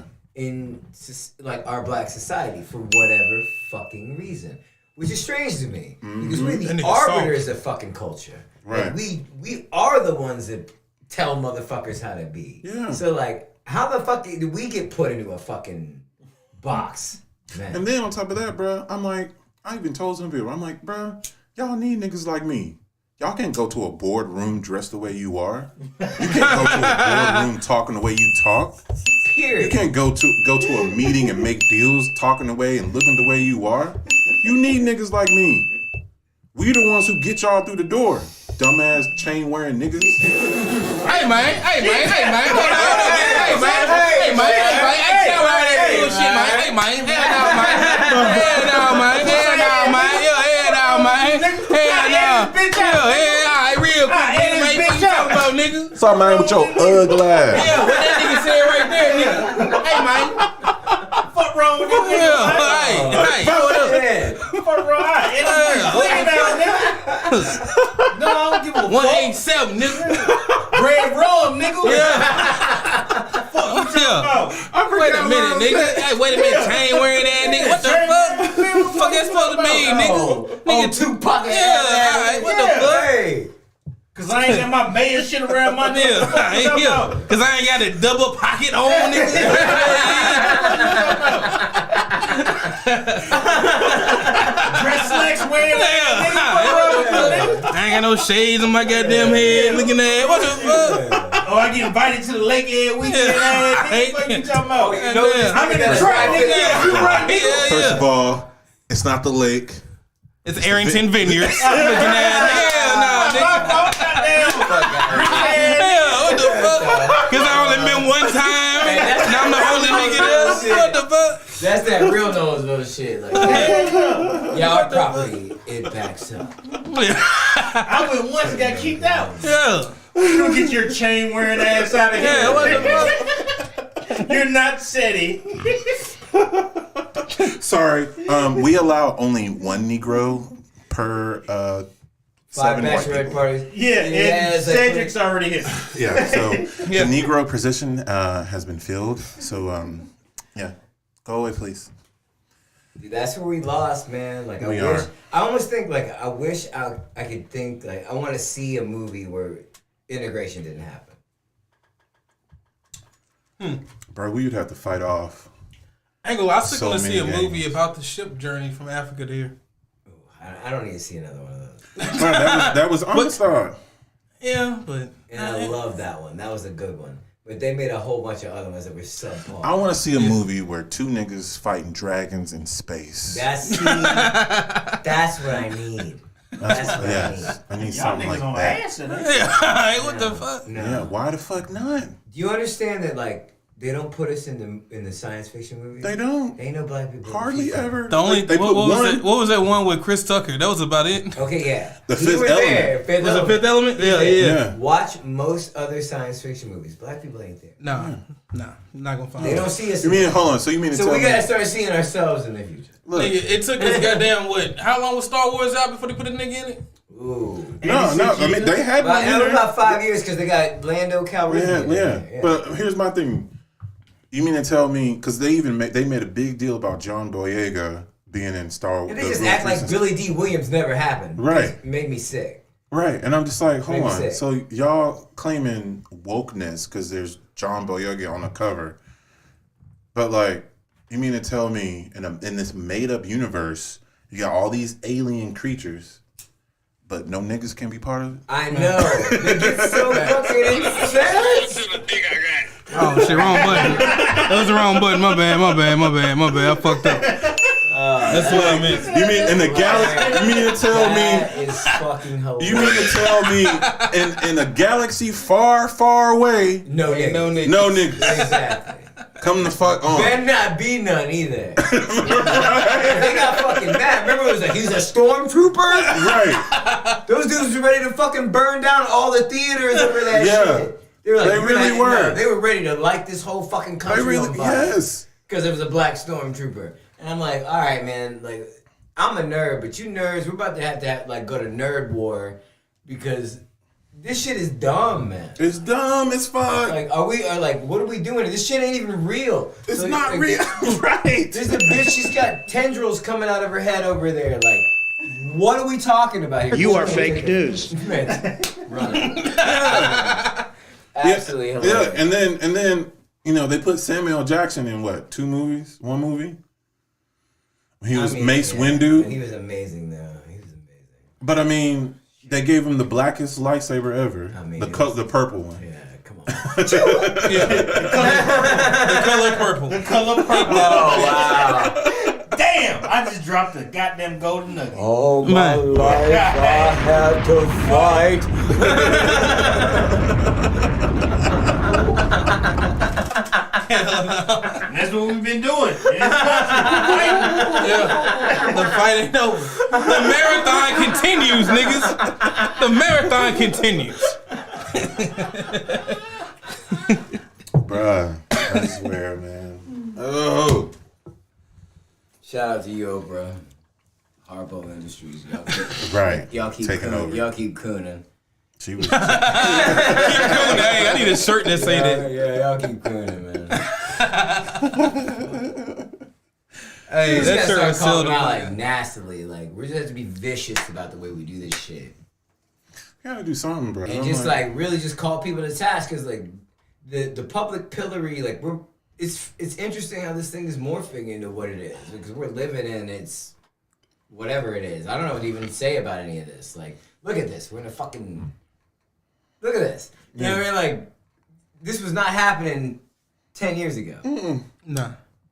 No. And no one was even thinking about no shit like this like 10 years ago. So like Yeah, so I mean, that's why I think the culture is definitely going to change because the more people see people like us doing stuff like this, it's going to change a lot of people. That's why I like people may shit on Gen Z, but I love that generation because no, I love them too. they are the most They're empathetic. eye-opening generation ever. Very deep hearts. Yes. But that's their fucking folly.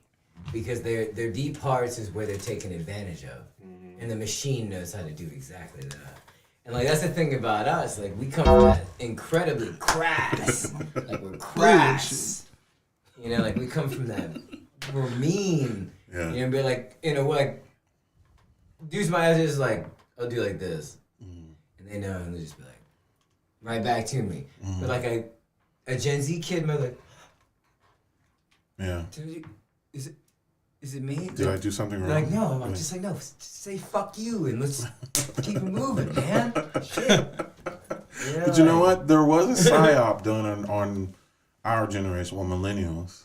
When social media started to pop off, they wanted to see if our generation could fall for, I don't want to, well, what's the word I'm trying to look for? Anything? Well, yeah, so you remember that Coney 2012 shit? My bad. Sorry. Oh, yeah, I remember Coney 2012, yeah. Yeah. And I knew people that donated to that goofballery. Man. Go on. That whole thing was a psyop. Absolutely. It was a whole psyop. It's- For anybody that don't know, psyop is short for psychological operation. And we're also going to give this preface agitprop because we're going to be using that one here in a little bit. Agitation propaganda. Yeah. But going back to Coney's bullshit situation. Yeah. It's like that book, 1984. Yes. Where it's like West Oceania, North Oceania, East Oceania.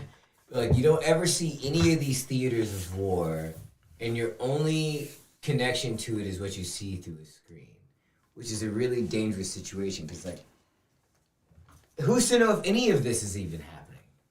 Yeah. All that we know is what we see on this screen.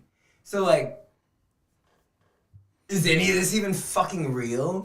That's why I go to Twitter. Anytime something big happens, I go to Twitter because Twitter, you get boots on the ground right there. People, and then not just one account, several different accounts recording the same thing. Which I appreciate that. And I have to preface this because I don't want to say that like I'm on some conspiracy shit, but I mean like on how horrible our media is and what they spin and sell us as the narratives for anything. Like at this point, they're so not even credible. I wouldn't trust them to tell me what day it is. Yeah. Like at all. Yeah, they're not. They're not. And 45 tried to tell us. Man, Hey, You are fake news. You wasn't wrong. 45 tried to tell us. Yeah, I'm looking forward to this Trump, Robert F. Kennedy situation. I hope they just wash out Biden. So there's like no Biden even to think about. Just like Trump and Robert F. Kennedy just going at it for America. I can see it happening. You really think RFK Jr. is gonna take the lead, and then it's gonna be him versus Trump? I mean, because Biden's numbers are in the toilet. There's a new record of low. Oh, he just keeps getting lower every time. And like the reason why is because RFK, he announced. And that's the reason why. So like we'll see where that goes. Because they can only lie to us for so long, man. Like you can only fake it for so long. I don't know, man. As long as they don't assassinate my guy like they did his dad. Man. But like, here's the question though. Do we allow that to even, like, do we let them sell us the narrative? Because we've been spun so many narratives, man. They're like, oh yeah, these planes knocked down 2 buildings. Right. Uh-huh. Yeah. This guy in the desert, he's got weapons of mass destruction. And he's been the same guy that was beefing with my dad when he was president. So I'm going to go over there and finish the job and take the weapons of mass destruction back. Yeah. Oh, and he has oil too. Oh, he's got oil. And gold.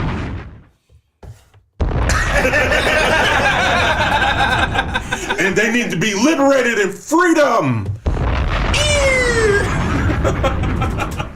That's how the fuck they gonna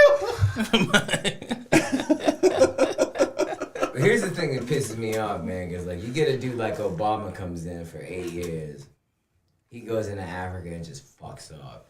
He does Gaddafi the dirtiest. Bruh, What he and that did to pissed me off. Gaddafi is the most dirty shit in the history of all time. See, here's the thing though. Gaddafi, he was going to change everything. It was that gold dinar. Like, that's what got him fucked up. He should have. Yep. Once he wanted to play with the currency, especially at that point in time, because they had not gotten to the level of inflation that we are now. Exactly. Because he would have played with that game then, Yeah. he would have never got to now. Yeah. Yeah. And that's the thing. Like, for those that don't know, Gaddafi wanted to create an alliance amongst the African nations to create their own currency. Because right now, everything has been traded in Gold-backed. Gold-backed currency. Gold-backed, can't forget that. Because right now, the U.S. dollar is a fiat currency. It's not Based backed on by nothing. anything. Based on dreams. Like the car? Yeah. Even worse than the car. Yeah, nobody got it. It doesn't even have it. That's what we need. Not based by anything at all. Golden nuggets. And yeah, so and they were wanting to create a currency backed by gold. And once the U.S. found out what he was trying to do, we liberated the shit out of Libya. Yeah, liberated you hard. America comes down, fucking snap. America, fuck yeah!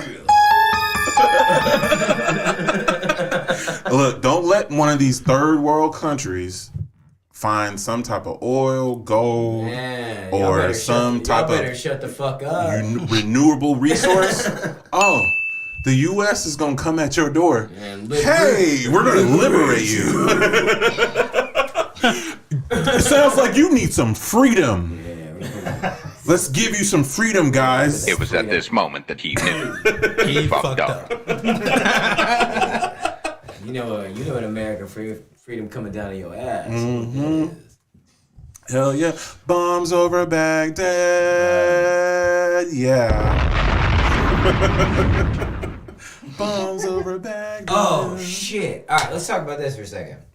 How interesting is this? So, California has a reparations commission. Oh, yeah. I saw that today. Oh, God. I saw that today, bro.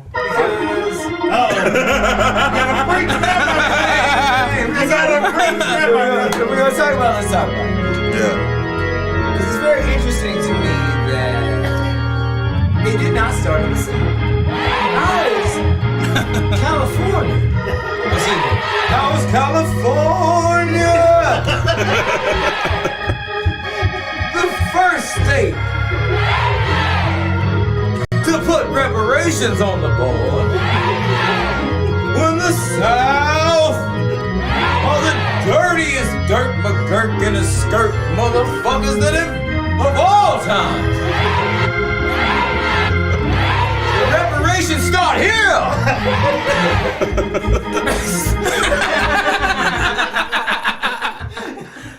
Hey, that's the exact same shit that I thought. Man, Like, what the blows fuck? my mind. But hey, you want to know something that's fucked up? Because I read on it, because I was looking it up the other day. They said they're only going to give, it's like $1.3 or $1.4 million going to give to every black person. That asterisk can trace their history, their ancestors back to the slavery days. Oh, that's not a problem.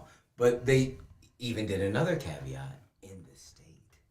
So you have to be living in the state. Mm-hmm. So Guess how what? many years have you spent in the state? I was born in California, in LA. I spent 11 years in California. So my first year, born Cedar Sinai. SoCal. SoCal.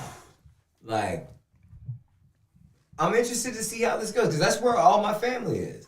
But it's fucking weird to me because, man, you ever been to Jackson, Mississippi? Bruh, Mississippi is the most fucked up. Like, these Fucked niggas up just state. abolished slavery with like 5-6 years ago. 2015. Yeah, or whatever. Man. 2015 is when they did it. Yeah, what the fuck? All their fucking college football teams are on consignment. Like, I don't know what the fuck is going on down there, but it's a problem. Yeah. It's They crazy. still get, what do they call it? Sundown towns? Oh, Yeah. they got many a sundown town. But Wait, they what's a still- sundown they town? see Wait a my minute, ass, man. Meaning, But then if you black when the and the sun sun is go down, y'all get your ass out that town. Oh, Yeah. shit. Gotcha. But don't be a well-traveled Negro, because they can Yeah. see it in your eyes. They're like, oh, shit. We don't take too kindly, but you're kind around here, boy. No, man. So you best take your ass back to where you came from. Because you're about to eat your last haw. Man, they fucking... It was at this moment that he knew he fucked up. Bro, that's why I don't go to. Bro, I don't go to Mississippi. I avoid that state. Man, I've been there legit one time. But that is like the state, though. Because there's an incredible amount of black people that are kept in this willful. I think some of them still think slavery is going. I knew what that was. I mean, you're fucking laughing, Yeah. but like, I'm not laughing. No, Yeah, yeah. I know. I'm deadly No, fucking yeah. serious. No. Like, I'm serious. There's a part of Jackson, like somewhere in Mississippi, where they still think like, they're still like, Massive. Hey, don't be going around saying better not let Massa hear you talk like that. Sound like Rick Ross. Better not let Massa hear you talk like that. do it. What you was doing reading that book, boy? Nope. Massa not supposed to see you reading that I book. read too many books now. I can only go one place. What you doing listening to Moneybag Yo? You're not supposed to be talking about that. That's funny. No, but like that reparation thing, it's tricky because a lot of blacks moved to California from the South. They went out west. This is literally the history of my family. Starting Cartersville, Georgia, what you consider the Trail of Tears. This is just people being the end of a war, the Seminole War in Florida, Andrew Jackson. You get this whole push westward. This is the whole group of people that just cannot stay because they're literally running them into the ground. Some of them stayed in Texas. Some of them moved up into like that Midwestern area, and the real wild motherfuckers, my people, went all the way to California. And like, that's still a trauma unto itself. Like, they were excised from Cartersville, Georgia. This is where they were burned out from. You know, and like, they burned the whole library down there. Like, you go down to Cartersville, there's a whole story around this whole shit. You know, and it's like interesting, like, it's all regional. They don't make these things very well known, but they'll have a hard on about Bridgerton. Yeah. Yeah. You know? Yeah. Dumbass, man. No, I mean, yeah, it's weird because that's why we trying to like tell black people, bro, like just do some research, man. Find out where you come from, who you are. Let's do something because I can't the 100%, 1000% America. I America. and die for this 1000%. damn country. I'm from the Snoop Dogg tribe. Right. That's right. But I mean, it's like, we've been fed a version of black people for so long to where it's like it's pretty obvious a lot of shit was bullshit. You know what I mean? It was just bullshit. No, 100% right. Like a lot of stuff. Like for instance, what got me was I remember in school the history books, they kind of just glazed over slavery a little bit, and they glazed over the Trail of Tears. But like when you look about really it, glazed over that. yeah, because it was a couple of years ago it came out about Canada having these what do they call them, those schools, but it was something. It was like a detention center or whatever for Native Americans, and where they would strip them of their culture and have them assimilate into society.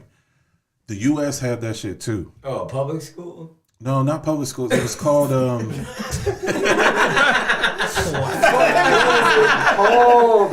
saying? Is that wrong? Oh, I forget what type of school. It was something school, but we'll just say, for lack of a better word, we'll just call it detention center. So basically, they had a bunch of these detention centers, and they would basically, anytime the nation wanted to expand and gather more land, they would. I mean, we literally wiped out 80% of the Native American population. Hey, you didn't do shit. Well, yeah, no, not we. You over here The speaking U.S. French. government. Tighten up your words right now. The U.S. government Yeah. wiped out 80% of Damn Native right. Americans, bro. Wiped them out with smallpox, wars, everything, diseases, everything, and we just glaze over that history like it's like, oh, but they got relocated. You wiped out that's genocide. That's genocide. And then it's like when we try to talk about this type of stuff, oh, but that happened a long time ago. Like, why are we worried about it now? Blah, blah, blah, blah. And I'm like, because. See, this is the reason. This is why I go at fucking Tyler Perry so hard. Steven Spielberg made Schindler's List. Yeah. It's one of the best fucking movies ever made. This movie is magnificent. From top to fucking bottom. It's horrifying. Horrifying. It's terrible. But the story, it's emotional, it's amazing. He tells the story of his people. Of his people. What are you doing, Tyler Perry? To the caliber to where everyone who watches it, oh, I get it now, Jewish people. I get it now. Because it humanizes it in this really gnarly, the only the way that cinema can do. Yeah. Because cinema's propaganda, and the way that you lay that propaganda down is important. Right. Tyler Perry. So. So why don't we have somebody? Where's Schindler's List? Where's our movie? Because you look at all these movies that have always been made. Like even let's talk about Roots. That was a plagiarism. Alex Haley's whole existence was a fraud. His whole thing was a lie, and they hang everything on him, which is so interesting to me. It's like how people use Thomas Sowell for their arguments. Yeah. You know what I mean? It's like you just want to use Thomas Sowell because you don't want to actually do any research. He just backs up the bullshit you want to say to me. Yeah. So you're just going to use him to say it. And it's offensive, Yeah. Yeah. No, I get it. I don't know, man. We need our own Schindler's List. We need our own. And the thing is, whenever I start talking about shit like black people need their own this, and this, our own network, we need to control our own narrative, our own perception. I get pushback for saying that. Why do you want to separate yourselves? What do you mean? Like I'm not trying to be separatist. I'm just saying we need to be in control of our own narrative. Nobody says anything when Asians make their own movies. Nobody says Crazy anything. Rich Asians was a great movie. Bruh, great fucking movie. Laugh my ass off. It's great. Nobody says anything, when The Asian community, they all want to shop with each other. They all want to, their money gets transported in their communities dozen times over before it leaves. Black people were the first ones to do that.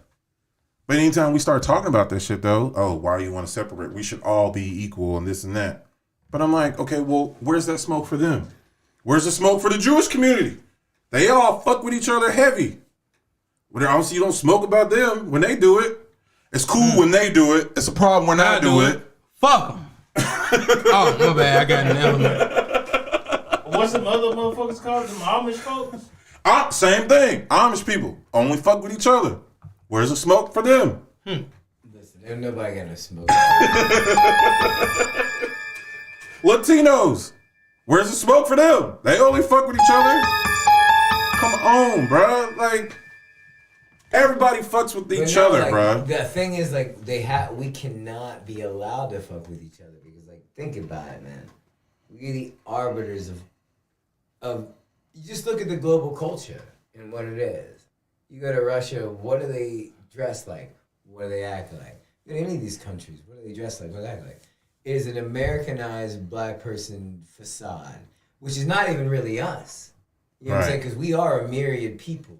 But, like, the thing that they put out to the world, this is what people take on as, this is what it means to be fucking edgy and fucking cool. Yeah. And that's... We need somebody more... That's fucking weird. You know what code word I hate when they use?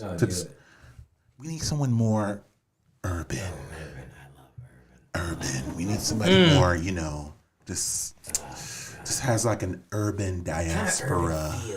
Like somebody, urban. Can we get, can you say that line again, but do it more, like,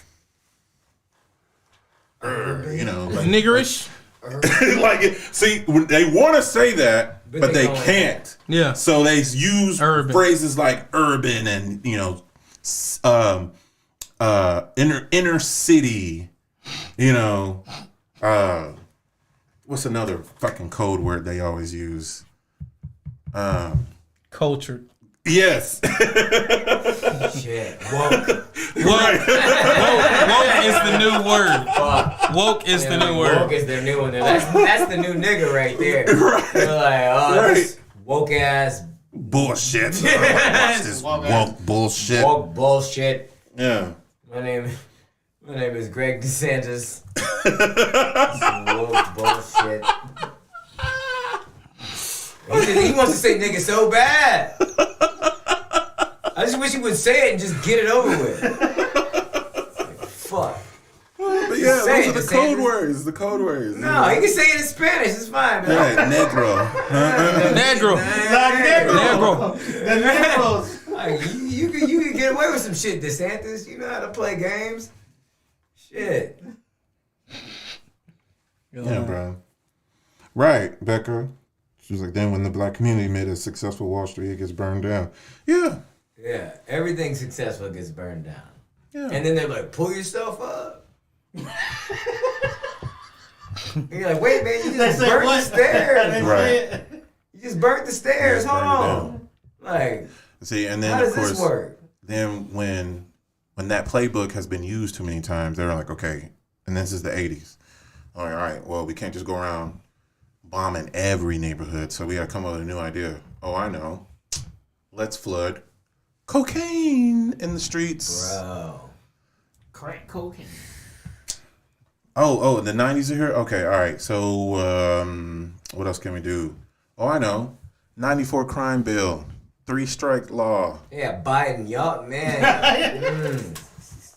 Y'all voted for him, man. Y'all voted for him. I take no responsibility in that shit. No, they won't. Y'all. You know the fuck you are, too. Bruh. You are fake news. I called the election right when it was about to get started. Because I was like, they're going to put this old nigga in the office. Mm-hmm. But he ain't going to get there by himself. So they need to run a play. And what they're going to do is they're going to have Kamala be vice president because that's several wins on his part. Because one, she's multicultural. I mean, people try to say she's the first black woman president, but she got all kinds of shit in there. So she knocks off. She doesn't even claim to be black. She doesn't. She doesn't at all. She claims herself to be Indian. Yeah, Indian. But then she's black when she goes to Africa. She's like, oh yeah. You know, she she'll say it sometimes. Jive and shit, but like, nah. Like I pay attention to words. Words matter. Right. Yeah. And so she checked off the multicultural box. She checked off the female box. So all the people that were, you know, super feminist, they all got behind it.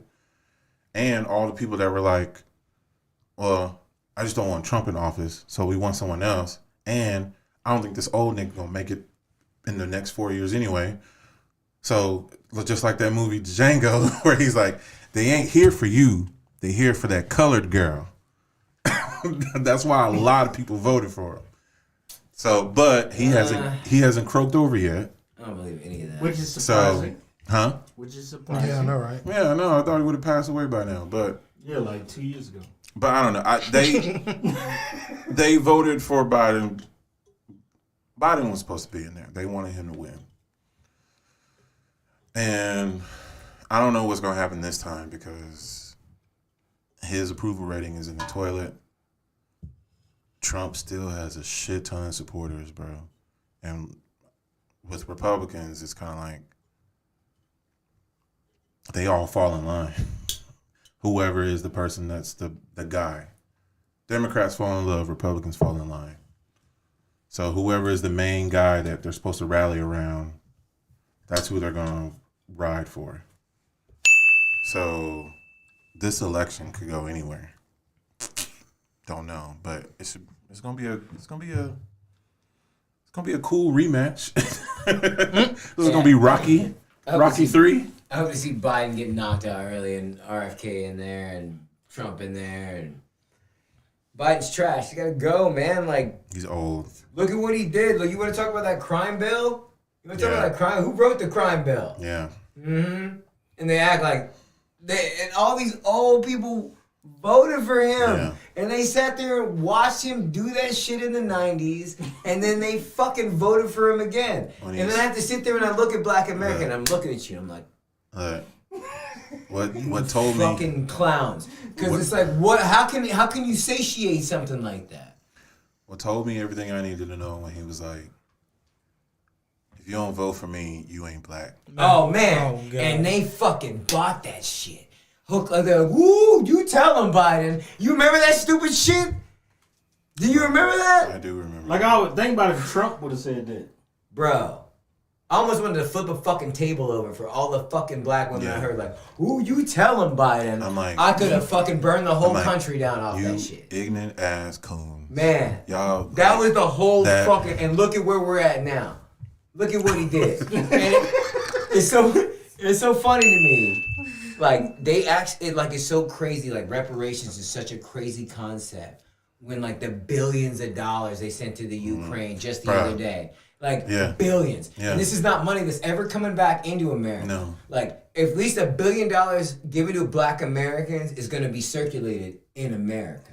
It's going to boost the economy. It's going to be here. It's going to bounce back around here. Cadillac going to be the #1 dealership in America. If that happens. Know it. Man, you already know Cadillac's going to go back to #1.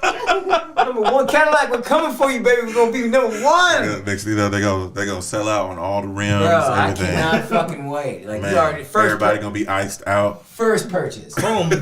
Cadillac. Man. You know what I mean? Sorry, the new 2024 Escalades are sold out for the entire year. Yeah. Rim shortage. Man, all right, yeah. Cadillac shortage. Beef jerky shortage. That's just me. Crab legs shortage. Man. All kind of nigga shit, bro. Yeah, all that shit day. We're gonna fucking wild out. But you know what, America? That benefits you and me and you. Oh, I just thought of something. Have you seen the not the last season, but third season of Atlanta? I've never seen Atlanta. You've never seen Atlanta? Man. Okay. I haven't. Nigga, what? Bro. That shit is lit. Bro, they make an episode about this. Okay. About reparations. Oh, yeah. But is it on the Dave Chappelle side of the game? No. It's like a remember that serious. skit? So it's like a serious. It's like a serious episode. It don't even feature the characters, the main characters of the show, but it shows how like this white guy, ordinary white guy. They show his family, the dynamics between his family, blah blah blah. Then you start hearing stuff on the news, on the radio, and everything about how the state is about to approve reparations and stuff. And then you get to see his interactions with other black people and how they hear the same news. And when niggas hear they gonna get a check, man, the way they gonna be like, oh shit, ah. There's this woman in the episode, they were like, he gets out of the car after listening to that. Next thing you know, he gets out of the car, he sees this black lady. Ha ha, you hear that? We better get some money. Then she sees him, he goes, yeah, that's right. You gonna about to owe me some money. And it's like you see that almost the entire episode of like the repercussions of what that would look like. And like if black people all of a sudden just got a check out of nowhere, what would happen? Oh, there's gonna be a lot of fuckery. Oh, you know that. So they show the good stuff, but they also show the fuckery. Oh no, there's gonna be this. It's gonna be 60-40. Yeah. I'm not even gonna call it 50-50 because you know that'd be a lie. It's gonna be fucking 60-40. It's gonna be 60% fuck shit, 40% business. But see, the caveat to that episode, it was coming from not the government, but from white people. White people had to pay an extra tax to pay for the reparations. So you had all these. That's oddly specific, but I like it. So, but see that episode, it was like a surreal type of episode where everything is like highly exaggerated.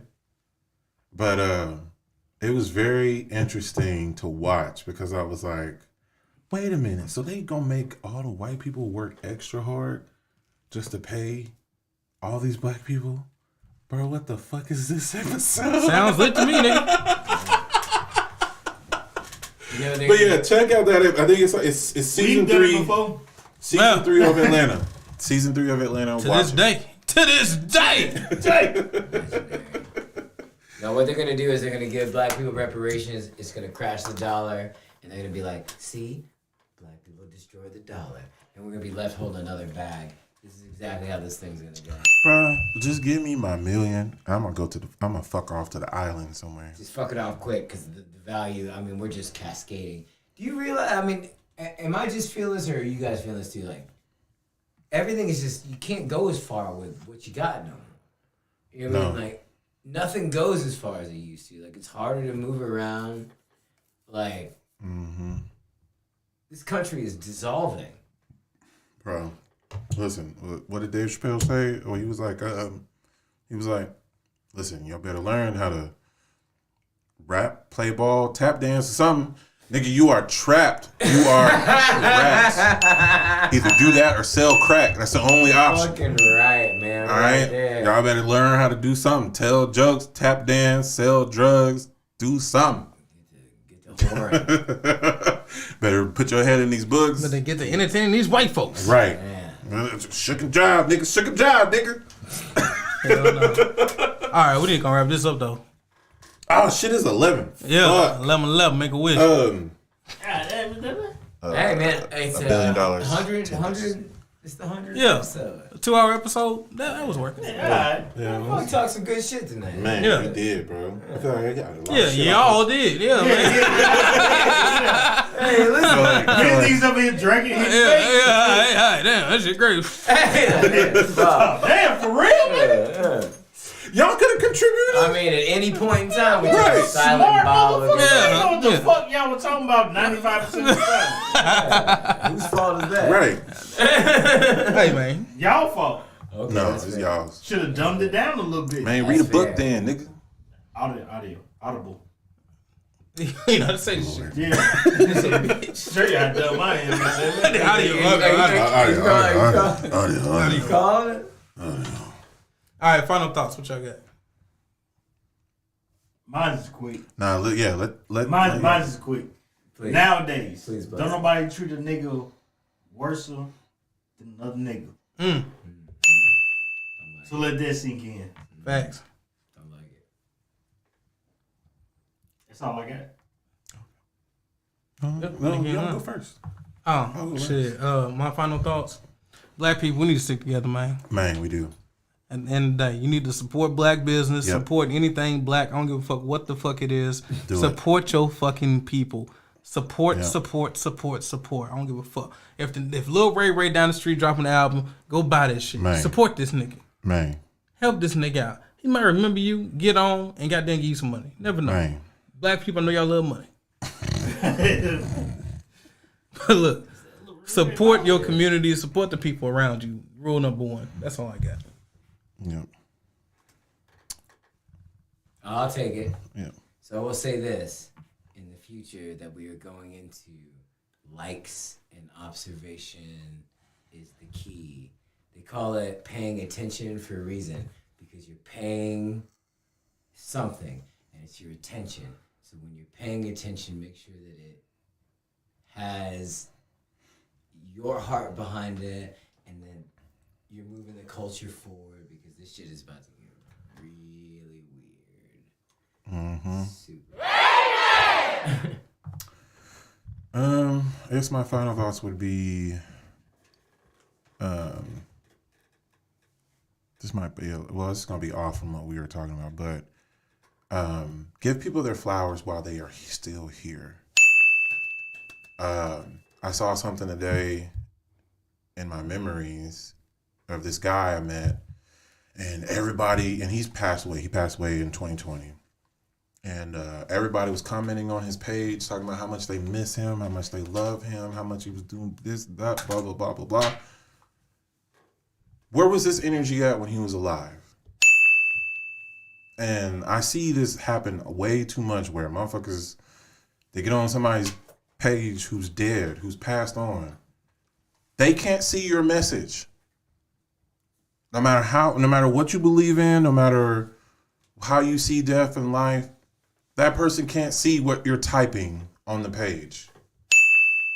So if you love somebody, or if you fuck with somebody heavy, or you admire somebody, or you have a great relationship with somebody, give them their flowers right now while they're still alive. Don't wait till they're dead and gone to pay your respects. Do it now. That's all I got. Yeah. Real shit, big shit, all that shit. And as always, thank you for tuning in. 65